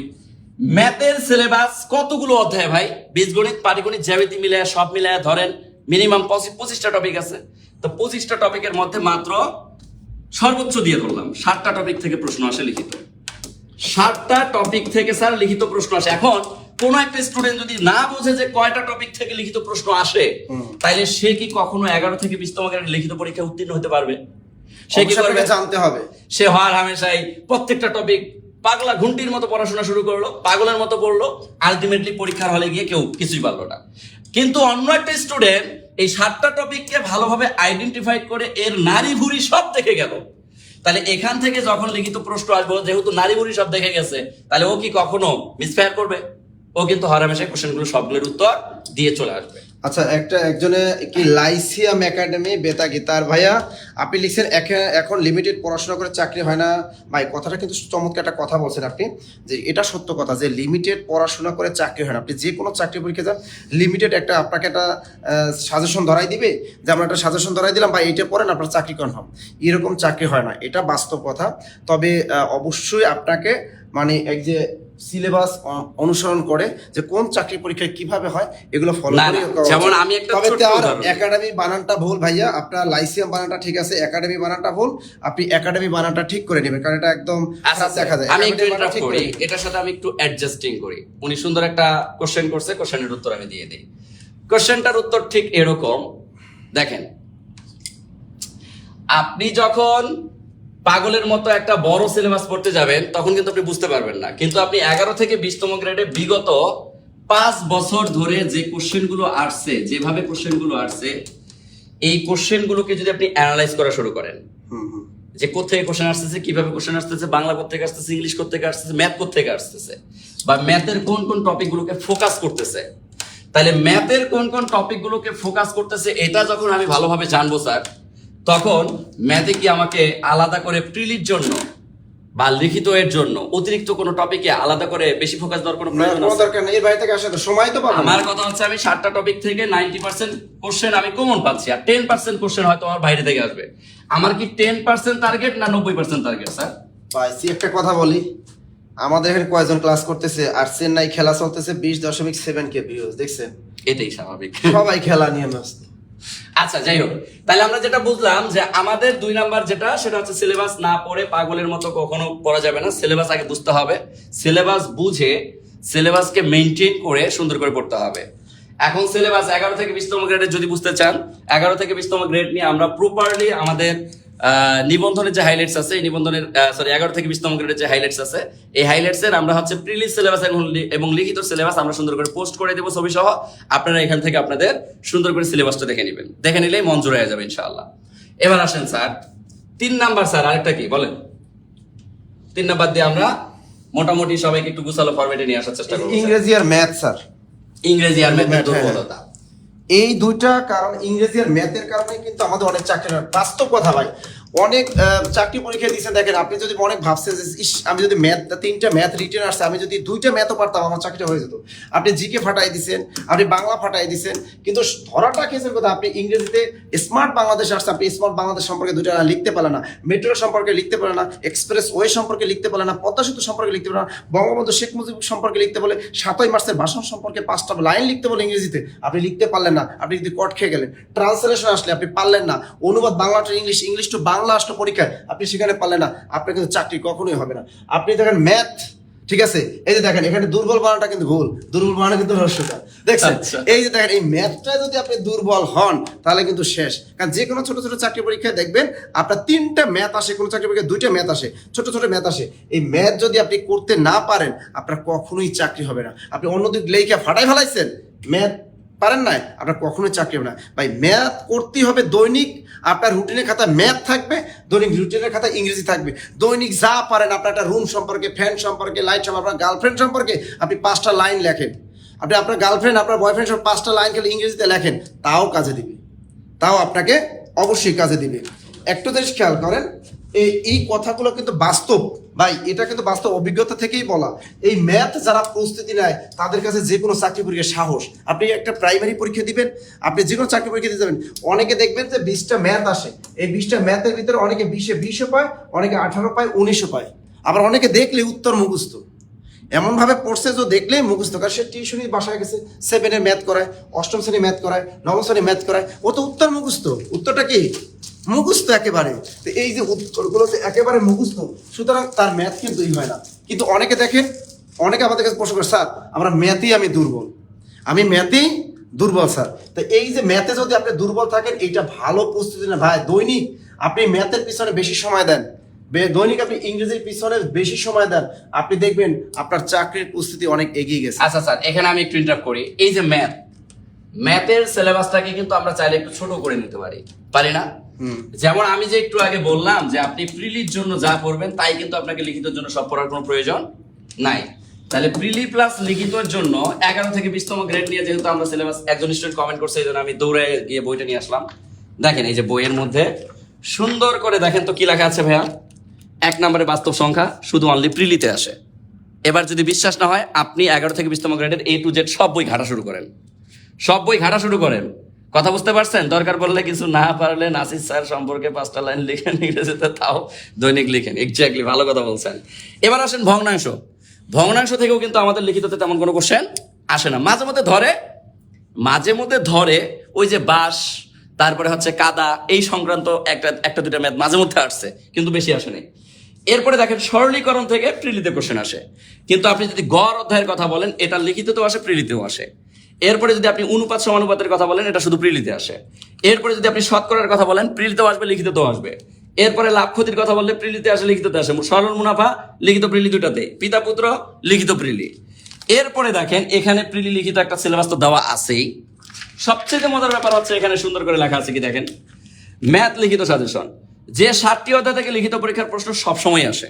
এবং আমি কিন্তু পাশে মন্তব্য লিখে দিচ্ছি, দেখেন ক্রয় মূল্য বিক্রয় মূল্য অধ্যায় এমন একটা অধ্যায় যে 11 থেকে 20তম গ্রেডে এখান থেকে প্রশ্ন মিস করে না বললেই চলে। যেমন দেখেন এই টপিক থেকে এখন পর্যন্ত 2-3টি নিয়োগের লিখিত পরীক্ষা ব্যতীত লিখিত পরীক্ষায় সবসময় প্রশ্ন আসছে। তাহলে 2-1টা লিখিত কি পরীক্ষা হয়েছে, আমার শত লিখিত পরীক্ষা হয়ে গেছে। তার মানে এখান থেকে প্রশ্ন মিস করে না। শতকরা থেকে কখনো প্রশ্ন মিস করে না। নল চৌবাচ্চা, নৌকা, ট্রেন, গতিবেগ, এগুলা থেকে প্রশ্ন মিস করে না। সুদ কষা থেকে জীবনও কোনদিন কোশ্চেন মিস করে না। এখান থেকে আসেই লিখিত পরীক্ষা প্রশ্ন। এরপরে মান নির্ণয়, বর্গ এবং ঘন, এখান থেকে প্রশ্ন আসবেই। এরপরে উৎপাদক বিশ্লেষণের বহুপদী উৎপাদক যে পার্টটা আছে, এই বহুপদী উৎপাদকের যে ম্যাথগুলো আছে 10-12টা, এই ম্যাথগুলি বারবার রিপিট করে, এইগুলো থেকে কিন্তু আপনার লিখিততে প্রশ্ন আসে উৎপাদক বিশ্লেষণ থেকে। এরপর জ্যামিতির অনলি চতুর্ভুজ যে অংশটা আছে, এই চতুর্ভুজ অংশ থেকে প্রশ্ন দেয়। আর জ্যামিতির আরেকটা পার্ট যেটাকে আমরা বলি পরিমিতি, এই পরিমিতি অংশ থেকে কিন্তু আমাদের কি আসে, লিখিত কোশ্চেন আসে। তাহলে দেখেন, আপনি যখন এরকম করে লিখিতের জন্য আলাদা একটা সিলেবাস বুঝে যাবেন, আর এই সিলেবাসটাকে যখন আপনি অবজার্ভ করবেন, অ্যানালাইসিস করবেন, তখন কিন্তু আপনি কি করতে পারবেন, ইজি মেথডে নিজেকে জাস্টিফাইড করতে পারবেন। স্যার 7টা টপিক কথা বুঝতে পারছি? স্যার অনেকে লিখতে এই যে 7টা টপিকের কথা আমি বলি, 1 নম্বরে হচ্ছে ক্রয় মূল্য বিক্রয় মূল্য, 2 নম্বরে শতকরা, 3 নম্বরে নল চৌবাচ্চা ট্রেনের গতিবেগ, 4 নম্বর সুদ কষা, 5 নম্বর মান নির্ণয়, 6 নম্বর উৎপাদক বিশ্লেষণের কোন পার্টটা পড়বেন জানেন, বহুপদী উৎপাদকের যে পার্টটা আছে ওই পার্টটা, শুধু অনলি ওই পার্ট থেকে লিখিত প্রশ্ন আসে। আর জ্যামিতি অংশ থেকে চতুর্ভুজ অংশটা পড়বেন, আর এই চতুর্ভুজ অংশ বাদেও পরিমিতির আরেকটা অংশ পড়বেন। এই পরিমিতি অংশ থেকে কিন্তু আমাদের প্রশ্ন আসে লিখিত। এই যে এখানে 7টা আছে, আরেকটা যুক্ত করে দিলাম, 8টা টোটাল। এই 8টা টপিককে আপনি ফলো করলে আপনি 11 থেকে 20তম গ্রেডের লিখিততে আপনি হুবহু 90% মার্ক কিন্তু চোখ বন্ধ করে কমন পাবেন। আমি কথা বুঝতে পারছি? বিশ্বাস না হলে আমি যে কয়টা অধ্যায় বললাম, আপনি 11 থেকে 20তম গ্রেডের বই উল্টান, লিখিত কোশ্চেনগুলো দেখেন, দেখলেই বুঝতে পারবেন। এবার আসেন প্রিলির জন্য সিলেবাস তো ভাই হর হামেশাই প্রাইমারি সিলেবাস যা, নিবন্ধনের সিলেবাস যা, 11 থেকে 20তম গ্রেডের সিলেবাসই তাই। এখানে আসলে কমও নাই, বেশিও নাই। তার মানে স্যার, কেউ যদি 11 থেকে 20তম গ্রেডের প্রিলির প্রস্তুতি নেয়, তাহলে তার কিন্তু নিবন্ধন প্রস্তুতি হয়ে যায়, প্রাইমারি প্রস্তুতি হয়ে যায়। কিন্তু অতিরিক্ত কি নেওয়া লাগে, একটা লিখিত। এবার আসেন লিখিতের জন্য জব মেডিসিন কি করছে, হাইলাইটস গুলোতে প্রত্যেকটা অধ্যায়ের শেষে শেষে দেখেন লিখিতর কোশ্চেন কিন্তু আমরা অ্যাড করে দিচ্ছি। আমরা প্রত্যেকটা অধ্যায় এবং কোন কোশ্চেনটা লিখিতের জন্য গুরুত্বপূর্ণ পাশে আবার লেখা আছে। এছাড়াও আমাদের অধ্যায় ভিত্তিক ভাবে একটা অধ্যায়ের নিচে কোন কোন প্যাটার্নে কোশ্চেন আসে লিখিততে, এগুলো আবার দেওয়া আছে। এই যেমন দেখেন এখানে লেখাই আছে যে 11 থেকে 20তম গ্রেডের লিখিত পরীক্ষার ম্যাথ প্রশ্নসমূহ নিচে আলোচনা করা হলো। তার মানে এই অধ্যায়টা ছিল কি, ক্রয় মূল্য বিক্রয় মূল্য। ক্রয় মূল্য বিক্রয় মূল্য থেকে বিগত বছরের যে লিখিত কোশ্চেনগুলো আসছে, এগুলো আবার সুন্দর করে এখানে ব্যাখ্যা সহ সমাধান দেওয়া আছে। তার মানে আপনি একটা প্রস্তুতি যখন প্রিলিম নিচ্ছেন, প্রিলির সাথে লিখিত আপনাকে কতটুকুন পড়া লাগবে, আর কোন প্যাটার্নের ম্যাথগুলো লিখিততে বারবার আসতেছে, এটা কিন্তু আপনি সুন্দর করে অবজার্ভ করতে পারতেছেন। তার মানে আপনি একটা গুছালো ফরম্যাট পাচ্ছেন। একটা গুছালো ফরম্যাটে পড়াশোনা করলে অল্প সময়ে সফলতা আনা সম্ভব। আপনাকে অনেকে ডিমোটিভেটেড করবে যে না 4 মাস পড়লে জীবনে কোনো জব পাওয়া যায় কিনা। হ্যাঁ ভাই, আপনার যদি মোটামুটি একটা ভালো বেসিক থাকে, আমি আপনাকে আজকে ওয়াদা দিচ্ছি, আপনি যদি আমাদের সবগুলো ক্লাস এবং আমাদের হাইলাইট যদি কোনো কোর্স এনরোল করে প্রত্যেকটা হাইলাইটস A to Z পড়েন আর আমাদের ক্লাসগুলো পড়েন, জব না পাইলে আপনি দ্বিগুণ টাকা রিফান্ড নিয়েন। তারপরেও ওই কিছু বেইমান মানুষ আছে যারা আপনাকে ডিমোটিভেটেড করার জন্য অনবরত লেগে আছে, 4 মাসে জব হবে না, 5 মাসে কি জব সম্ভব, এটা সম্ভব, ওটা সম্ভব। এই ধরনের ফাউল মানুষের কথায় আপনারা কখনো কান দিবেন না, কারণ এই ফাউল মানুষগুলোই আপনাকে ডিমোটিভেটেড করতেছে প্রতিনিয়ত এবং আপনার পড়ার গতি নষ্ট করে দিচ্ছে। কেউ তো যদি এক ধারসে 10 ঘন্টা 12 ঘন্টা করে প্রতিনিয়ত 3 মাস পরিশ্রম করে, আমি মনে করি 11 থেকে 20তম গ্রেডের প্রিলি এবং লিখিত সিলেবাস শেষ করা তার পক্ষে কোনোভাবে অসম্ভব বলে এখানে কোনো কথা নেই। আপনি প্রিলি শেষ করতে পারবেন, লিখিত প্রস্তুতিও শেষ করতে পারবেন 4 মাসের মধ্যে বা 3 মাসের মধ্যে। সম্ভব, এটা অসম্ভব বলে কোনো কিছু নেই, কারণ আমি মানুষ। নিবন্ধনের সিলেবাস, তারপরে 11 থেকে 20তম গ্রেডের সিলেবাস, এগুলো ভাই সূক্ষ্ম সিলেবাস। আপনি যদি বিসিএস এর সিলেবাসের কথা চিন্তা করেন, তাইলে ভাই অনেক বড়, এটা 1 বছরের নিচে কখনোই সম্ভব না। আমরা তো 1 বছরের সিলেবাসের কথা বলতেছি না, কারণ আপনি বিসিএস এর প্রস্তুতি দিতে গেলে আপনাকে মেন্টাল এবিলিটির প্রস্তুতি নিতে হবে। বিসিএস এর প্রস্তুতি নিতে গেলে আপনাকে সাধারণ জ্ঞানের আরো বাড়তি কিছু সাবজেক্টের প্রস্তুতি নিতে হবে। বিসিএস প্রস্তুতি নিতে গেলে আপনাকে কম্পিউটারের জন্য 15 মার্কের প্রস্তুতি নিতে হবে, বিজ্ঞানের জন্য 15 মার্কের আলাদা প্রস্তুতি নিতে হবে। কিন্তু আপনি এই জব পরীক্ষাগুলোতে তো আলাদাভাবে এগুলোর প্রস্তুতি নেওয়ার কোনো প্রয়োজন হচ্ছে না। তাহলে আপনি কম সময়ে তো আপনি সিলেবাসটা মানে শেষ করা সম্ভব। এই জন্য আমি বলবো, যে বেঈমান মানুষগুলো আপনাকে বলে 4 মাসে আপনি কিভাবে জব পাবেন, এই করবেন ওই করবেন, এগুলো ভক্কর চক্কর, তাদের কথায় কখনো প্ররোচিত হবেন না। কারণ যারা কমেন্ট করে এই টাইপের, তারা ওই 4 মাস না, তারা 4 বছর পড়াশোনা করেও চাকরি পায় না। আর চাকরি না পাওয়ার জন্যই তারা দায়ী দেয় সবাইকে। তার মাথা যেমন গোবর, তেমন আপনার মাথাটাকেও সে গোবরের মতো ভাবে। এই গোবরের মতো মাথাকে পরিণত করবেন না, নিজের ভেতরে মোটিভেশন তৈরি করেন। আমার বৃদ্ধ পিতামাতা চাতক পাখির মতো চেয়ে আছে কবে আমি সফল হব। ভেতরে খুব জাগ্রত করে 4টা মাস অনবরত 8 ঘন্টা 10 ঘন্টা সময় দেন, আপনার জব হবে। কিন্তু কারো কথায় প্ররোচিত হওয়া যাবে না। আপনি একটা নির্দিষ্ট সিলেবাস শেষ করেন, এরপর জব পরীক্ষা দেওয়া শুরু করেন। যখন একটা জব পাওয়া শুরু করবেন, তখন দেখবেন অনবরত একটার পর একটা হওয়া শুরু হয়েছে। কথা কি বুঝতে পারছেন? যখন আপনি পাওয়া শুরু করবেন তখন হওয়া শুরু হয়েছে। তার মানে জব আপনার প্রথম হয়ে গেছে এক মন্ত্রণালয়, তারপরে আরো এক ভালো মন্ত্রণালয়, তারপর ব্যাংক জব পরীক্ষা দিতে গিয়ে দেখতেছেন আপনি বাংলাদেশ ব্যাংকে রেডি হয়ে গেছেন, এক্সেট্রা এক্সেট্রা এক্সেট্রা। ভালো ভালো পজিশনাল জবগুলো আপনার হওয়া শুরু হবে। মাথাকে যখন আপনি একবার প্রস্তুত করবেন, এই প্রস্তুতকৃত মাথা দিয়ে আপনি যে জব পরীক্ষায় লড়তে যাবেন সেখানে আপনার সফলতা চলে আসবে। কথা বুঝতে পারছেন? এই জন্য প্রস্তুত করার জন্য আপনি আপনার নিজের মোটিভেশন নিজের কাছে রাখবেন। অনলাইনে বিভিন্ন মানুষের পরিচিত কথায় কখনো পরিচিত হবেন না। নিজেকে একটা ভালো মোটিভেশনাল জায়গায় রাখেন। বৃদ্ধ পিতামাতা চাতক পাখির মতো যে চেয়ে আছে তাদের সফলতা, আপনার সফলতা মানে তার সফলতা। আপনি যখন সফল হয়ে আপনার বাবা মাকে বলবেন, আপনার বাবা মা পৃথিবীর সবচাইতে বেশি খুশি হবে। আপনার বাবা মা আপনার সফলতার পানে চেয়ে আছে। যেদিন আপনি সফল হবেন সেদিন আপনাকে নিয়ে তারা গর্ব করবে, রিপ্রেজেন্ট করবে, আমার ছেলে আমার মেয়ে। এর থেকে বড় প্রাপ্তি আর কিছু হইতে পারে না। সো কলেজের ভাই বোন, হাম্বল রিকোয়েস্ট করবো, কারো কথায় পরিচিত না, নিজেকে নিজের মতো করে সুন্দর করে পরিণত করেন। কথা কি বুঝাইতে পারছি? সো আমরা 3টা পার্ট নিয়ে কথা বলছি। ইংরেজির দুর্বলতা আর ম্যাথের দুর্বলতা কখনো রাখা যাবে না। আর সিলেবাস যদি বুঝতে চান, ম্যাথের সিলেবাস বললাম। এখন আপনি বলতে পারেন যে ভাইয়া ইংরেজিতে দুর্বল, ইংরেজি সিলেবাসটা বলেন। ইংরেজি সিলেবাস দেখেন সাইদুল স্যার কত সুন্দর করে গুছাই দিছে। দেখেন আপনার এটা হচ্ছে প্রিলি সিলেবাস। প্রিলি সিলেবাসের পরেই সুন্দর করে 11 থেকে 20তম গ্রেডের প্রিলি এবং লিখিত পরীক্ষার জন্য সাজেশন আমরা সুন্দর করে দিয়ে দিছে। লেটার আসে, এসে আসে, এসে কি কি আসে, লেটার কি কি আসে, এগুলো 7 স্টার 3 স্টার করে দেওয়া। কথা বুঝতে পারছেন? এরপরে দেখেন চ্যাপ্টার 1 আলোচনা। এরপরে প্রত্যেক চ্যাপ্টারের সাথে যদি রিলেটেড কোনো লিখিত প্রশ্ন থাকে সেটা আবার অধ্যায়ের শেষে কিন্তু আমরা কি করে দিছি ভাইয়া? যুক্ত করে দিছি। অধ্যায়ের শেষে কিন্তু আমাদের যুক্ত করা আছে। তা একটা কথা হচ্ছে, আপনার যে দুর্বলতা, আপনার যে সিলেবাস না বোঝা, এই সিলেবাসটা যদি বুঝতে চান 11 থেকে 20তম গ্রেডের, তাহলে আমি সবাইকে হাম্বল রিকোয়েস্ট করব যে একটাবার আপনারা অ্যাটলিস্ট আমাদের হাইলাইটস গুলো ফলো করার চেষ্টা করেন। ইনশাআল্লাহ আপনি একটা প্রপার সিলেবাস বুঝতে পারবেন। আর কারো কথায় পরিচিত না, আপনি আপনার নিজেকে নিজের মোটিভেশনের জায়গায় রাখেন। স্যার আপনি কি কিছু বলবেন? আর আরেকটা কথা বলি, আগামীকালকে সকাল কয়টায়? 10টায় বগুড়া শাখায় আমার সেমিনার, সবাই চলে আসবেন। এক গেল বগুড়া। 2 নাম্বার পরশু আবার রংপুরে সেমিনার, চলে আসবেন। এরপরে রংপুর যারা সরাসরি অফলাইনে, অর্থাৎ 2 তারিখ বগুড়া, 3 তারিখ রংপুর, 4 তারিখ দিনাজপুর। সো এই শাখাগুলোতে 5 তারিখ কুষ্টিয়াতে আমাদের উদ্বোধন। কুষ্টিয়াতে একদম নতুন শাখা আমরা উদ্বোধন করে দিচ্ছি ইনশাআল্লাহ। কুষ্টিয়াতে 2টা শাখা হবে আমাদের। জি জি, কুষ্টিয়াতে 2টা শাখা হবে, একটা শহরে, একটা ইসলাম বিশ্ববিদ্যালয়ের একটা ইসলাম বিশ্ববিদ্যালয়ের পাশে। তো স্যার আমি তো স্যার 11 থেকে 20তম গ্রেডের সিলেবাসটা বুঝাইলাম, ইংলিশ বা হচ্ছে ম্যাথের দুর্বলতা বুঝাইলাম। এখন আপনি যদি একটু 11 থেকে 20তম গ্রেডের জব পাওয়ার জন্য আমাদের সিলেবাস তো সুন্দর করে এখানে আলোচনা করাই আছে। আপনার বাংলাটা আমি বলিনি, আমি ইংলিশটার ম্যাথটা দেখাইছি। এখন একটা স্টুডেন্টের প্রতি আপনার কি বলার থাকবে একটু বলেন প্লিজ সবাইকে, তাহলে ওরা বুঝতে পারবে। রংপুরের শাখা হচ্ছে, রংপুরের শাখাটা আমাদের ইয়াতে কি বলে স্যার, রংপুর কারমাইকেল কলেজের গেটের সামনে। আশরাফুল ইসলাম অনেক ভাইয়া শুধু লিখছেন, আজিজ স্যার, মানুষ স্যার, সাজু স্যার অনেকবার লিখছেন, অসংখ্য ধন্যবাদ ভাইয়া, অসংখ্য ধন্যবাদ আপনাদের। এই যে দেখেন বাংলা, এখন কিন্তু বাংলাটা একটু কঠিন আসলে। ম্যাথ ইংরেজি কিন্তু এই যে আমি বললাম যে ইংরেজি কিন্তু আহামরি, এই যে 11 থেকে 20তম গ্রেডে ইংরেজি কয়েকটা টপিক আছে, এই কয়েকটা টপিক শুধু যদি আপনি পড়েন তাহলে হয়। আমাদের সাইদুল স্যারের ইংরেজি ক্লাস করলে আর কিন্তু কারোই লাগে না। ইংরেজি টপিক কয়টাও কিন্তু একদম সহজ করা টপিক। দেখেন স্যার কিন্তু এখানে সুন্দর করে টপিক কয়টা একদম হাইলাইটসে কিন্তু সুন্দর মতো লিখে রেখে দিয়েছেন, যে কিছু কিছু যেমন ভূমি মন্ত্রণালয় যারা অ্যাপ্লাই করেছেন নিশ্চিত থাকেন রিটেন পরীক্ষাও কিন্তু হবে।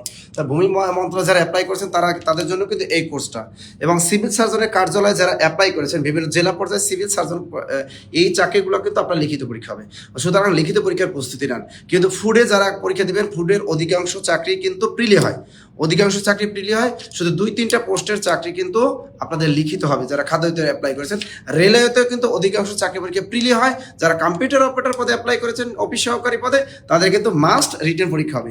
আমি বললাম যারা কম্পিউটার অপারেটর পদে পরীক্ষা দেন, অফিস সহায়ক পদে, তাদের কিন্তু অধিকাংশ 90% চাকরি পরীক্ষা আপনাকে প্রিলির সাথে লিখিত দিতে হয়, এবং অথবা প্রিলি হয় না, লিখিত হয়। তো এইগুলো কিন্তু খুবই নজর দিবেন। কিন্তু প্রিলি পরীক্ষা মানে সিম্পল বিষয়গুলো আসে, অর্থাৎ যা একবার আসছে আবার আসে। সাম্প্রতিক সাধারণ জ্ঞানের ক্ষেত্রে সাম্প্রতিক একটু নজর দিবেন, পুরস্কারগুলো নজর দিবেন, নোবেল পুরস্কারগুলোর দিকে নজর দিবেন, অস্কার পুরস্কার দিকে নজর দেবেন।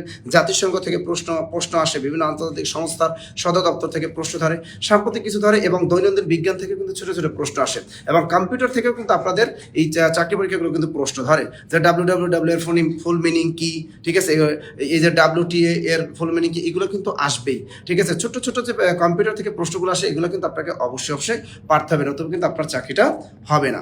এবার দেখেন, বাংলাদেশ আন্তর্জাতিক মিলিয়ে কিন্তু প্রশ্ন হয়। আপনার এই বইগুলো কোথায় পাওয়া যায়? ও, এই বইগুলা শোনেন, এই আমরা কিন্তু এই 4টা বই দেখেন, নতুন 4টা বই আবার সবাই বলতেছি আগামী 1 সপ্তাহের ভিতরে আপনারা পেয়ে যাবেন। 10 দিন বলছিলাম, 3 দিন কমে গেল। আমাদের কালকে ইনশাল্লাহ প্রেসে পাঠাতে পারবো। এটা আপনাদের পুরাতনটা নিতে হবে না, নতুনটাই একদম আমরা আপডেট করেছি, বিশেষ পরীক্ষা প্রশ্ন অ্যাড করে দিয়েছি। আর যে কোনো চাকরি পরীক্ষা কিন্তু বিশেষ পরীক্ষার বিগত সালের প্রশ্ন কিন্তু আপনি অবশ্যই দেখে যাবেন, কারণ বিগত সালের বিশেষ পরীক্ষার প্রশ্ন বাংলাদেশের সব চাকরি পরীক্ষায় কিন্তু অনুসরণ করা হয়। এই জন্য আপনাদের কি করতে পারে, বিশেষ পরীক্ষার প্রশ্ন এটা আমরা সিস্টেম বিশেষ অ্যাড করে দিয়েছি নতুনটায়। এবং 2024 সালে এই যে এপ্রিল মাস পর্যন্ত 2024 সালে যত চাকরি পরীক্ষা হলো, সকল চাকরি পরীক্ষার প্রশ্ন এর ভিতরে অ্যাড করা। এই যে প্রাইমারি পরীক্ষা প্রথম ধাপ, দ্বিতীয় ধাপ, তৃতীয় ধাপ, তাও অ্যাড করে দিয়েছি। এবং আমাদের যে নিবন্ধন পরীক্ষা হলো 18তম, সেই প্রিলি পরীক্ষার প্রশ্ন কিন্তু অ্যাড করে দিয়েছি। অর্থাৎ 2024 সালের সকল চাকরি পরীক্ষার প্রশ্ন কিন্তু এখানে অ্যাড আছে, এবং এগুলো যদি পড়েন সামনে আপনার অনেক কাজে দেবে, কারণ এখান থেকে হুবও কিন্তু রিপিট করবে। তাহলে এই যে দেখেন, কিছু কিছু ইংরেজির টপিক যেগুলো থেকে আপনাকে প্রশ্ন ধরবেই, এরকম দেখেন যে আপনাকে কিন্তু রাইট ফ্রমস অফ ভার্ব থেকে প্রশ্ন আসবে, চেঞ্জিং ভয়েস থেকে কিন্তু প্রশ্ন আসে, filling the blanks with appropriate articles, এগুলো কিন্তু আসে, অ্যাপ্রোপ্রিয়েট প্রিপোজিশন, প্রিপোজিশন তো থাকবে, আর্টিকেলস, ইডিয়মস অফ ফ্রেজ, এগুলো আসবে, ট্রান্সফরমেশন অফ সেন্টেন্স, এগুলো থেকে প্রশ্ন কিন্তু থাকে, ঠিক আছে। Interchange of parts of speech, এটা থাকবে। এইগুলো আপনি ট্রান্সলেশন বাংলা টু ইংলিশ, এটা তো আসে। Make sentence with idioms of phrase, আগেই বলেছি, চমৎকার। এই যে transfer sentence, affirmative two negative, negative affirmative, comparison of degree, এগুলো আসে। তো এই যে জিনিসগুলো, এই কটা টপিক থেকেই শুধু ইংরেজিতে প্রশ্ন আসে। এগুলো কিন্তু এই কটা টপিক যদি ভালো করে পড়েন, তাহলে কিন্তু আপনার অনেক প্রস্তুতিটা ভালো হবে। এর সাথে সাথে আপনাকে একটা প্যারাগ্রাফ লিখতে হয়। লিখিত পরীক্ষা যেসব কোর্সে হয়, মানে যেসব চাকরি পরীক্ষা লিখিত পরীক্ষা, সেখানে আপনাকে ছোট্ট একটা প্যারাগ্রাফ লিখতে হবে। আমি আগেই বলেছি, স্মার্ট বাংলাদেশ আসে, বঙ্গবন্ধু সম্পর্কে লিখতে বলে, 7ই মার্চের ভাষণ সম্পর্কে লিখতে বলে, এলিভেট এক্সপ্রেসওয়ে সম্পর্কে লিখতে বলে, মেট্রো রেল সম্পর্কে লিখতে বলে। এগুলো যদি আপনি 7ই মার্চের ভাষণ, এগুলো যদি আপনি ইংরেজিতে মোটামুটি লিখতে পারেন 40টা মানে 40 বাক্য 20 বাক্য, তাহলে দেখবেন আপনি কিন্তু একটা ভালো নম্বর পাবেন। আর অনুবাদের উপরে কিন্তু অবশ্যই আপনাকে গুরুত্ব দিতে হবে। বাংলায় একটা দিয়ে দেয়, এটাকে বাংলায় করতে হয়, বাংলাটারে ইংরেজি করতে হয়, আবার ইংরেজিটাকে বাংলায় করতে হয়। এগুলো পারলে কিন্তু নম্বর অনেক বেশি পাওয়া যায় অন্যদের সাথে। একটা অ্যাপ্লিকেশন ইংরেজিতে কিন্তু লিখতে বলে, অবশ্যই আপনাকে সেটা কি করতে হবে, লিখতে হবে। ওকে, এই যে বাংলার সাথে ইংরেজি কিন্তু অনেক মিল আছে, বাংলার সাথে ইংরেজি কি অনেক মিল আছে। এবং সাইদুল স্যার দেখছেন এখানে স্টার দিয়ে দিয়েছেন, কিন্তু তিনি কিন্তু একদম কোনটা কোনটা কি কি পড়বেন স্টার দিয়ে দিয়েছেন, কোনটা কোনটা দেখছেন। এইগুলো একটু যদি ভালো করে পড়েন, ইনশাল্লাহ কি আপনার প্রস্তুতিটা কি অনেক অনেক ভালো হবে। আশা করি অনেক বুকে সাহস পাবেন যে না, আপনি একটা চাকরি পরীক্ষা অ্যাপ্লাই করেছেন, এখন যদি আপনি ভালো করে পড়েন তাহলে পাবেন। একটা জিনিস মাথায় রাখবেন, আপনি 14 জন টিচারের কাছে পড়লে অনেক কিছু বুঝবেন না। আমাদের এই কোর্সটা কিন্তু বাংলাটা আমি নাসির স্যার আমিই পড়াবো, আমি বাংলাটা আমি পড়িয়ে দিব। এবং আমার এখানে কোনো কোর্সে আমি বাংলায় অন্য কোনো টিচার আমার সাধারণত নেই না, এবং আমি কিন্তু নেই। মমিনুল স্যার কিন্তু এখানে কিন্তু আমাদের ম্যাথটা তিনি নেন, এবং কিছু পাটিগণিত পাঠটা আমাদের তৌহিদ স্যার নেন। ম্যাথটা এই আমাদের মমিনুল স্যার আর তৌহিদ স্যার, তারা দুইজনই কভার করে দেবেন। এবং আমাদের জিকে পার্টটা দেখেন, আমাদের নতুন আরও জিকে স্যার আমরা নিয়োগ দিয়েছি। দেখেন, আমাদের শাহিন স্যার আছেন জিকে ক্লাস নেন, আমাদের ইকরাম স্যার আছেন জিকে ক্লাস নেন, এবং আমাদের যে সোহেল স্যার আছেন জিকে স্যার, আমাদের সবুজ স্যার আছেন জিকে স্যার, আমাদের চারজন কিন্তু একদম এক্সপার্ট জিকে স্যার আছেন, তারা কিন্তু আপনাদের এই ক্লাসগুলো নেবেন। এবং এই জিকের যে সংস্থাগুলোর নাম আপনি কীভাবে মনে রাখবেন, আন্তর্জাতিক এই যে বিশ্ব দেশের রাজধানীর নাম কীভাবে মনে রাখবেন, মুদ্রার নামগুলো কীভাবে মনে রাখবেন, ঠিক আছে, উপজাতিদের উৎসবগুলোর নাম আপনি কীভাবে মনে রাখবেন, এবং প্রাচীন যুগের ইতিহাসটা কিভাবে মনে রাখবেন, এগুলো কিন্তু বিস্তারিত সম্পর্কে স্যাররা কিন্তু ক্লাসে বলে দিবেন। এবং এগুলো আপনারা নিয়মিত ক্লাসগুলো করবেন, ইনশাল্লাহ একটা হ্যান্ডআউট তৈরি করে ফেলবেন, আর আমাদের লেকচার শুটগুলো করবেন। আশা করি আপনি যে কোনো চাকরি পরীক্ষায় নিজেকে একজন যোগ্য করে তুলতে পারবেন। আর ইংরেজি ক্লাস কিন্তু আমাদের সম্পূর্ণটাই আমাদের সাইদুল স্যার নেবেন। আর সাইদুল স্যার ইংরেজি ক্লাস সম্পর্কে আর কিছু বলার অপেক্ষা রাখে না, কারণ তার ক্লাস যারা কখনোই ইংরেজিতে তেমন কিছু পারতো না, তারা এখন আরও ভালো ইংরেজি পারে। অনেকেই বলেন যে না, সাইদুল স্যার ইংরেজি করে আমরা মাশাআল্লাহ ভালোই হচ্ছে। সুতরাং সাইদুল স্যারের ইংরেজি ব্যতীত আমরা অন্য কাউকে, কোনো স্যারকে আমরা এখানে ইংরেজি ক্লাস আমরা দিব না। সাইদুল স্যারই শুধু এই ক্লাসগুলো ইনশাল্লাহ নেবেন। আর বিজ্ঞানের জন্য আমাদের যে সোহান স্যার আছেন বিজ্ঞানের জন্য, উনি কি চমৎকার বিজ্ঞানের ক্লাস নেন। এবং আইসিটি আমাদের তৌহিদ স্যার, মমিনুল স্যার তো আছেনই, সুতরাং আপনাদের টেনশন টেনশনের কোনো কারণ নেই। দেখি এবার আপনাদের কমেন্টগুলো পড়বো, ঠিক আছে? আপনারা কমেন্টগুলো আপনাদের আমি এতক্ষণ দেখতে পাইনি। স্যার কোর্স ফি কত টাকা স্যার এবং কয় মাসের কোর্স? ভাইয়া এইটার জন্য কোর্স ফি, এটার জন্য আমরা কোর্স ফি রেখেছিলাম 2200 টাকা। কত টাকা স্যার? 2200 টাকা কিন্তু এটা কোর্স ফি রেখেছিলাম ভাইয়া। এবং এটার জন্য আমরা কোর্স ফি এখন দেখেন আগামীকাল আমাদের আগামীকাল পর্যন্ত একটা স্যার আমরা দিয়ে দিই। মোহাম্মদ স্যার দিবেন নাকি? স্যার অপরাধ দিবেন না স্যার, আপনাদের পরিচয়গুলো প্লিজ, আমাদের স্বাধীন চন্দ্র আমাদের পরিচয় প্লিজ আপনি আমার এই নাম্বারে কল দিয়ে পরিচয় ডিটেলস জেনে নিন। 01755072190। আমি নাসির স্যার, বাংলা মমিনুল স্যার আর সাইদুল স্যার, আমাকে তিনজনকে আমার মনে হয় বাংলাদেশের শিক্ষিত বেকাররা যারা আছে, এই যে বাংলাদেশের জনসাধারণ অন্তত পক্ষে 20% বেকার জনসংখ্যার মানুষ আমাদের Nasir sir, Mominul sir, Saidul sir পরিচয় সম্পর্কে জানেন। আপনি যদি স্পেশাল ভাবে জানতে হয় তাহলে আমাদের এই নাম্বারে কল দিন।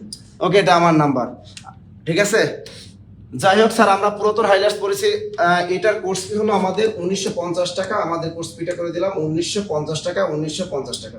ওকে, এই 1950 টাকা। আর যাদের মোটামুটি মনে করেন যে আমাদের কোনো না কোনো পুরাতন কোনো কোর্সে ভর্তি ছিলেন, তাদের জন্য এই কোর্সটা হলো 1650 টাকা দিবেন। আর যাদের একদম আর্থিক সমস্যা, যারা টিউশনি করেন আর্থিক সমস্যা, তারা এই কোর্সটা 1950 টাকা না দিয়ে তারা দিবেন 1850 টাকা। কত টাকা দিবেন? 1850 টাকা তারা দিবেন।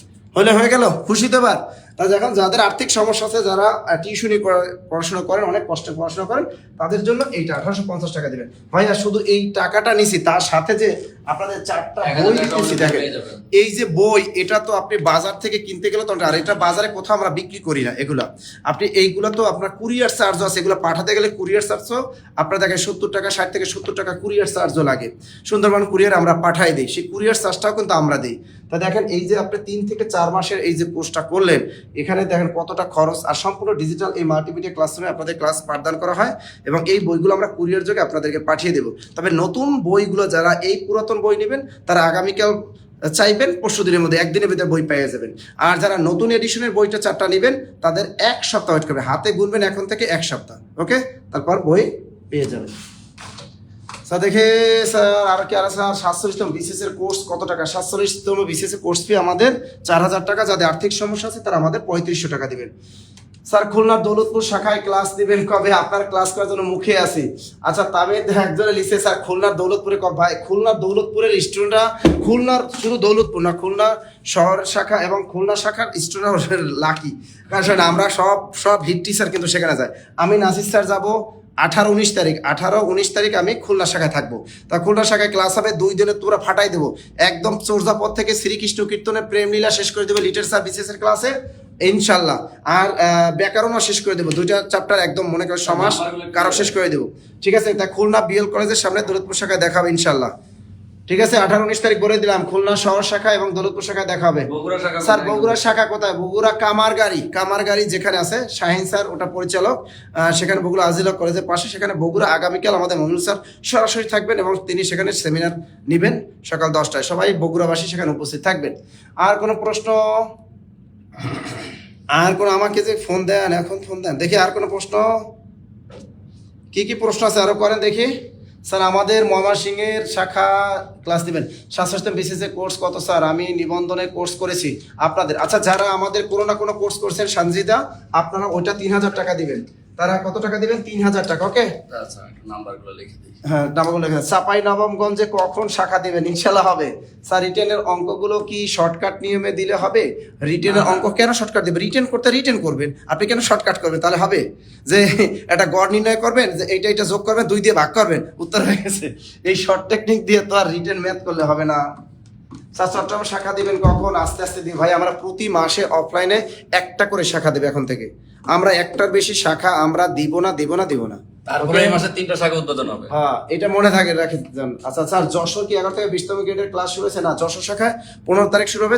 যশোর শাখা 15 তারিখ। ওকে স্যার, প্রাণী সম্পদ অধিদপ্তর অফিস সহকারী পরীক্ষা কি রকম হবে? অবশ্যই রিটেন হবে। অবশ্যই প্রাণী সম্পদ অধিদপ্তরের এই অফিস সহায়ক পরীক্ষায় আপনার রিটেন হবে।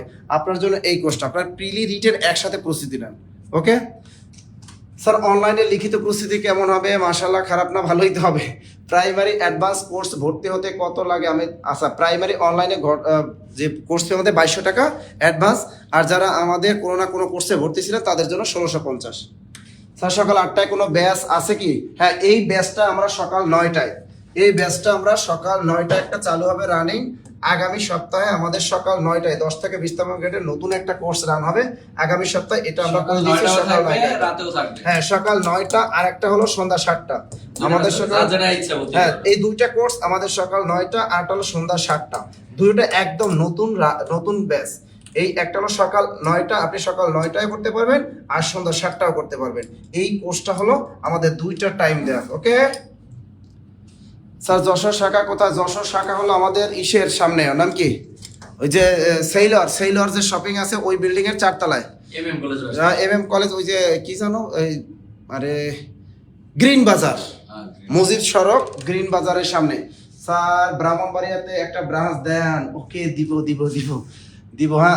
আর কোনো প্রশ্ন? আর আমাদের অফলাইনের যে ব্রাঞ্চগুলো সম্পর্কে আমরা বারবার সবসময়, আপনি অফলাইন কোচিং আমাদের মিরপুরে আসেন, মিরপুর 10-এ আসেন। আরেকটা কথা ইনক্লুড করে দেন, আমাদের কিন্তু 11 থেকে 20তম গ্রেডের যে হাইলাইটস, এই হাইলাইটসে কোন কোন পরীক্ষার জন্য লিখিত পরীক্ষা হবে, কোনটার জন্য অনলি এমসিকিউ হবে, এটা এবার আমরা হাইলাইটসের পেছনের পেজে অ্যাড করাই দিব।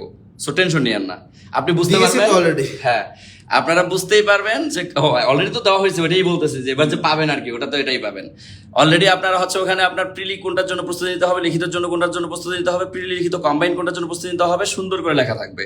সো প্যারানোর কোনো প্রয়োজন নাই, আমাদের এই হাইলাইটসের পেছনে সামনে যা দেখবেন তাই পড়বেন, আলহামদুলিল্লাহ শুকরিয়া আদায় করবেন। আচ্ছা দেখি স্যার প্লিজ বলেন প্রাইমারি নিউ ব্যাচ কবে শুরু হবে? ভাই নিউ ব্যাচই তো হইলো, ওটা 5টা ক্লাস হয়েছে, এটা তো একদম নতুন নতুন ব্যাচ শুরু হয়েছে। প্রাইমারি নতুন অ্যাডভান্স একদম নিউ ব্যাচ এটা। আর একজন নতুন 6 মাসের কোর্স। করলে অনেক ভালো হবে, যারা চাকরিটা আচ্ছা এটা যদি সকাল 8টায় নিয়ে যায়, আচ্ছা দেখি আমরা এটা সকাল 8টায়, যেহেতু আপনারা বলছেন নতুন ব্যাচটা, আমরা যে 8টা, আচ্ছা 8টাও লিখে দিলাম। আপনাদের যদি বলেন যে 8টায় নিলে সুবিধা, আমরা ইনশাল্লাহ এই কোর্সটা আমরা 8টায় নিয়ে যাবো আগামী সপ্তাহে। ওকে, নতুন ব্যাচটা আমরা 8টায় নিয়ে যাবো। স্যার চাকরি বয়স কি 35 হবে? হ্যাঁ, আমরাও আপনাদের আন্দোলনের পক্ষে একমত, অনেক আন্দোলন করেছি ভাই। চাকরি বয়স আন্দোলনের জন্য শাহবাগে অনেক আন্দোলন করেছি, কিন্তু আমরা তাই চাকরি বয়স আন্দোলন এটা আমরা সমর্থন করি। কারণ একজন স্টুডেন্ট পড়াশোনা করে অনার্স শেষ করতে অনেক দিন লাগে, তারপর আবার চাকরির জন্য একটা আলাদা পড়াশোনা করতে হয়, এজন্য প্রস্তুতিটা খুবই কঠিন হয়ে যায়। এজন্য আমরাও চাই চাকরির বয়সটা বাড়ুক, ঠিক আছে? কারণ অনেক বেকার পড়ে আছেন। চাকরি বয়স 35 হবে ইনশাল্লাহ, কারণ আপনারা অলরেডি মিডিয়ার মাধ্যমে জেনে গেছেন যে চাকরি বয়সটা বাড়ানো হবে। সুতরাং টেনশন আর কারণ নাই, ধুমাইয়া পড়েন। সবাই দোয়া করেন যেন এই চাকরি বয়সটা 35 করে। মাননীয় প্রধানমন্ত্রীর কাছে হার্ডলি রিকোয়েস্ট জানাই আমরাও, যাতে আপনাদের এই বিষয়টা বিবেচনা নেন এবং চাকরি বয়সটা 35 করেন। দেখি স্যার ময়মনসিংহে কোনো ব্রাঞ্চ আছে? না ভাই, আমাদের ময়মনসিংহে কোনো ব্রাঞ্চ এখনো আমরা চালু করিনি। এরপর দেখি, যাবে। এরপর বলেন আর কোনো প্রশ্ন আছে? দেখি ভাই আপনাদের প্রশ্নগুলো আমি একটু দেখি। আপনারা অনেক প্রশ্ন, অনেকেই কমেন্ট করেছিলেন কিন্তু আমি দেখতে পাই না। দেখি স্যার প্রাইমারি প্লাস অন্যান্য জব যেমন ফুড, ভূমি, সমাজসেবা এগুলোর জন্য কোর্স ফি, এইটাই তো সাদিয়া, আপনি বুঝেন না কেন? আপনি ফুডে পরীক্ষা দেন, ভূমি কর্মকর্তা পরীক্ষা দেন, রেলওয়ে পরীক্ষা দেন, এটাই তো প্রিলি প্লাস লিখিত একটা চরম একটা কোর্স। আপনি এই কোর্সটা করলে নিবন্ধনের কোর্স আর করা লাগে অ্যাডভান্স, বলেন এটা করলে আপনি প্রাইমারি করা লাগে? প্রাইমারি এটা 90% কাভার হয়ে যায়, 100% কাভার হবে না, 90% কাভার হয়ে যাবে। আপনি নিবন্ধন পুরোটাই কাভার হয়ে যায়। এই কোর্সটা করলে নিবন্ধন 100% কাভার হয়ে যায়, কিন্তু প্রাইমারিটা 90% কাভার হয়, কারণ প্রাইমারি সিলেবাসটা অনেক বড় এবং সেখানে অনেক বেশি পড়তে হয়। এই জন্য প্রাইমারি আপনাকে আলাদা কোর্স করতেই হবে। স্যার বরিশালে কবে ক্লাস নেবেন? আরিফ হোসেন আরিফ, বরিশালে আমি ক্লাস নেব কবে? 20 তারিখ সেমিনার আছে বরিশালে, ইনশাল্লাহ বরিশালে দেখা হবে। 20-21 আমি বরিশালে থাকবো, ইনশাল্লাহ বরিশালে দেখা হবে। স্যার দেখি স্যার 10 থেকে 20তম গ্রেডের ব্যাচের কয়টা ক্লাস হয়েছে? 10তম, এটা একটা ক্লাস, নতুন ব্যাচের ক্লাস একটা ক্লাস হলে নতুন চালু হবে আগামী সপ্তাহে। আর এটা ক্লাস খুবই কম হয়েছে, কয়টা হয়তো 7-8টা ক্লাস হয়ে যেতে পারে, কিন্তু সেগুলো রেকর্ড আছে, আপনি রেকর্ড ক্লাস দেখতে পারবেন। স্যার আপনাদের ব্রাঞ্চে কি লাইব্রেরি সিস্টেম আছে? 1700 স্কোয়ার ফিট লাইব্রেরি আমাদের মিরপুর 10-এ আসবেন, 7ম তলায় আমাদের অনেক বড় লাইব্রেরি আছে এবং শীতাতপ নিয়ন্ত্রিত লাইব্রেরি। আমাদের বাংলাদেশের যতগুলো শাখা আছে প্রত্যেকটা শাখায় আমাদের বড় বড় লাইব্রেরি আছে। আপনি ময়মনসিংহ শাখায় ভর্তি হবেন, ময়মনসিংহ শাখায় অনেক বিশাল লাইব্রেরি, অনেক বড় লাইব্রেরি। আপনি দিনাজপুর শাখায় ভর্তি হবেন, দিনাজপুর শাখায় অনেক বড় লাইব্রেরি আছেন আমাদের আগামীকাল বগুড়া শাখার লাইব্রেরি উদ্বোধন হবে, মমিনুল স্যার আমাদের উদ্বোধন করবেন। আমাদের খুলনা শাখায় লাইব্রেরি আছে, খুলনা টুটপাড়া শাখায় বিশাল শীতাতাপ নিয়ন্ত্রিত লাইব্রেরি, এবং খুলনা দৌলতপুর শাখায় অনেক সুন্দর লাইব্রেরি আছে বড়, এবং পটুয়াখালী শাখায় অনেক বড় লাইব্রেরি আছে, এবং বরিশাল তো সবচেয়ে বিশাল একটা লাইব্রেরি আছে, সেখানে আপনি সকাল 9টা থেকে রাত 10টা পর্যন্ত সেখানে আপনি পড়াশোনা করার সুযোগ পাবেন। বরিশাল অনেক বড় লাইব্রেরি। আমাদের গোপালগঞ্জ একটা শাখা আছে, গোপালগঞ্জের শীতাতাপ নিয়ন্ত্রিত ক্লাসরুম, এবং সেখানেও কিন্তু আমাদের এই ডিজিটাল মাল্টিমিডিয়া, এই ডিজিটাল বোর্ড স্থাপন করা হবে আমাদের খুলনা গোপালগঞ্জ শাখায়। সেখানেও কিন্তু আমাদের এই বোর্ড স্থাপন করা হবে, এবং সেখানে কিন্তু শীতাতাপ নিয়ন্ত্রিত ক্লাসরুম এবং লাইব্রেরি কাজ চলতেছে সেখানে। এবং দেখেন আমাদের কক্সবাজার শাখায়ও কিন্তু আমাদের মানে সেখানেও কিন্তু আমাদের একদম বৃহৎ অনেক বড় লাইব্রেরি কাজ কিন্তু চলমান আছে। এবং দেখেন আমাদের আরও যে শাখাগুলো আছে, আমাদের নতুন শাখা হতে 5 তারিখ দেখা হবে ইসলামী বিশ্ববিদ্যালয়, সবার সাথে দেখা হবে, এবং দেখা হবে কুষ্টিয়া শাখায়। কারো কোনো প্রশ্ন? স্যার বরগুনায় সবই আছে কিন্তু জবের কোনো কোচিং নেই দরকার। বরগুনা আমার বাড়ির কাছে, বুঝছেন, বেশি একটা দূরে না।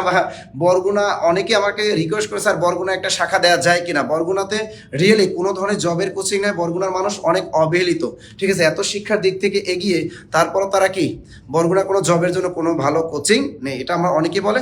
ইনশাল্লাহ দেখবো, বিষয়টা দেখবো, কোরবানিতে বাড়ি যাব তখন দেখবো, ঘুরে আসবো যে কোন জায়গায় বরগুনাতেও শাখা দেওয়া যায়। ইনশাল্লাহ আপনার দাবি পূরণ করা হবে। স্যার কর্ণফুলী টানেলে কোনো শাখা আছে? না এখনো হয়নি স্যার। সকাল 8টায় একটা ব্যাচ চালু করেন প্লিজ। আচ্ছা এতে বলে দিলাম, এটা 9টাটা আমরা 8টায় নিয়ে যাব। স্যার আমরা যারা পুরাতন হাইলাইটস পড়ছি, কোনো সমস্যা নেই, পুরাতনটা পরে, নতুনটা নিতে হলে আপনার 500 টাকা দিতে হবে। পুরাতনটা নিতে হলে আপনাকে, নতুনটা নিতে হলে আপনাকে 500 টাকা পাঠাই দেবেন, নতুনটা দিয়ে দেবো। স্যার ধনিয়া কলেজ পাশের শাখায় 10 থেকে 20 মিনিট অফলাইন কোর্স করা যাবে? অবশ্যই যাবে। ধনিয়া কলেজ শাখায় যাত্রাবাড়ি করা যাবে। ধনিয়া শাখায় তো আমাদের এই সেমিনার কবে জানো? ধনিয়া শাখায় সেমিনারটা কবে দিলাম? 5 তারিখ। আচ্ছা দেখতে হবে। ধনিয়া শাখা 7 তারিখ, হ্যাঁ 7 তারিখ ধনিয়া শাখায় সেমিনার আছে। 7 তারিখে আমাদের ধনিয়া শাখায় আমার ক্লাস আছে, তো মমিন স্যার সাদিক স্যার ক্লাস আছে। স্যার ময়মনসিংহ শাখা দিবেন? ইনশাল্লাহ দিব, দোয়া করো যেন দিতে পারি। টু ওয়েট, প্রতি মাসে একটার বেশি আমরা অফলাইন শাখা চালু করব না। স্যার আমরা দুইজন একসাথে ভর্তি হলে কত দিতে হবে? দুইজন একসাথে স্বামী স্ত্রী ভর্তি হন, কোনো সমস্যা নাই, গার্লফ্রেন্ড বয়ফ্রেন্ড ভর্তি হন, আমার এই নাম্বারে কল দিয়ে 07550729190, এটা আমার নাম্বার। যারা একটু ছাড় পেতে চান তারা আমার এই নাম্বারে কল দিয়ে, সমস্যা নাই। আর এই নম্বরগুলো আমাদের হটলাইন নাম্বার, এই নম্বরগুলো নগদ বিকাশ আছে। আপনারা টাকা পাঠানোর আগে অবশ্যই একটা কল দিবেন, কল দিয়ে শিওর হয়ে নেবেন। স্যার সাভার শাখায় একটা শাখা হবে কি? সাভারে আমরা শাখা দেওয়ার জন্য কথা বলতেছি, দেখি ইনশাল্লাহ হবে। সাতক্ষীরা জেলা শাখা হবে কি? হবে। আর কোনো ভর্তি সংক্রান্ত কোনো যদি আপনাদের কোনো কিছু জানার থাকে, কোনো চাকরি সম্পর্কে যদি কোনো জানার থাকে, তাহলে আমাদের কাছে প্রশ্ন করতে পারেন, আমরা ইনস্ট্যান্ট আপনাকে জবাব দিব। আর বলি যে ভাইয়া টাকা অনেক জীবনে খরচ করে, একটা জিনিস কি মনে দুঃখ থাকবে না, আপনারা অনেক কোচিংয়ে অনেক টাকা 12,000 14,000 15,000 16,000 টাকা দিয়ে ভর্তি হয়েছেন, 1 বছর 2 বছর কোচিং লাইফটা ধ্বংস করছেন, কিন্তু তেমন কিছুই বুঝতে না, ভালো কিছুই পান নাই। এখন মনে করেন এত কম টাকা একটা ভর্তি নিচ্ছি আমরা, এই টাকাটার মধ্যে বইও দিচ্ছি, মনে দুঃখ থাকবে না, তারপরও দুঃখ থাকবে যে না অন্তত পক্ষে কিছুটা শিখেছি জব মেডিসিন থেকে। এই আমরা যে ফ্রি ক্লাসগুলো নিই, ফ্রি ক্লাস থেকেও তো অনেক কিছু শিখতেছেন। তারপর পেইড বেজে ভর্তি হলে মাশাআল্লাহ তার চেয়ে আরও 3 গুণ বেশি শিখবেন। দেখি চিটাগাং একটা শাখা দিন। চিটাগাং চেষ্টা করতেছি ভাইয়া। রাজশাহীতে শাখা চালু করেন? হ্যাঁ দিব। রাজশাহীতে অনেক গরম, দিব আস্তে আস্তে দেখি। আরো কোনো প্রশ্ন থাকলে করেন ভাইয়া। আপনারা খেলা বাদ দিয়া, আজকে এই যে ক্রিকেট খেলা বাদ দিয়ে, আজকে মমনুল স্যার এই যে এত সুন্দর কথাগুলো বললো সেগুলো শুনলেন, মোটিভেশনগুলো শুনলেন, নাসির স্যারের কথাগুলো শুনলেন, জব মেডিসিনকে আপনারা ভালোবাসেন, নতুবা ডাটা চালু কইরা, ওয়াইফাই চালু কইরা, গরমের ভিতরে লুঙ্গি প্রায় খুলের মতো যাওয়ার অবস্থা গরমে, তারাও 600+ স্টুডেন্ট ক্লাস করছেন। এজন্য আপনাদেরকে অসংখ্য ধন্যবাদ জানাই। ঠিক আছে, আপনাদের আসলে ধন্যবাদ না দিলেই নয়। আপনারা আমাদের ব্রাঞ্চগুলো ভিজিট করবেন, সারা বাংলাদেশের আমাদের আসবেন, জব মেডিসিন সম্পর্কে জানবেন, জব মেডিসিনে ভালোবাসবেন, নিজে ক্লাস করবেন এবং অন্যকেও ক্লাস করার জন্য উৎসাহিত করবেন। ওকে স্যার, আমি অনলাইন প্লাস অফলাইনে দুটিতে ভর্তির ক্ষেত্রে কতটুকু ছাড় পাবো? বগুড়া থেকে আপনি বগুড়া শাখায় আগামীকাল যান, মমিনুল স্যার থাকবেন সেমিনারে, আপনি মমিনুল স্যার আপনাকে সর্বোচ্চ ছাড় দিয়ে ভর্তি করাই দেবে। ওকে বসে, হ্যাঁ সকাল 6টা 7টার মধ্যে কোনো ব্যাচ দিলে, সকাল 7টা, তার চেয়ে বলো যে স্যার ফজরের পর শুরু করেন, ফজরের পর বলেন। আচ্ছা যাই হোক, সাতক্ষীরা শাখা। স্যার টাঙ্গাইলে কোনো ব্রাঞ্চ আছে কি? না ভাই, আমাদের এখনো টাঙ্গাইলে কোনো শাখা হয়নি। যাদের কোনো প্রশ্ন আছে ধুমাইয়া কমেন্ট করেন তাড়াতাড়ি। আমাদের টাঙ্গাইল এখন সারা শাখা হয়নি। সবার প্রশ্নের উত্তর দিচ্ছেন। ওকে, সবার প্রশ্নের জবাব দিলাম। ইনশাল্লাহ আপনাদের সাথে আবার দেখা হবে, বিস্তারিত কথা হবে। আর আপনাদের বিসিএস এর একটা সেমিনার হবে আগামী কত 4 তারিখ। ঠিক আছে, সবাই ভালো থাকবেন, সুস্থ থাকবেন, আল্লাহ হাফেজ।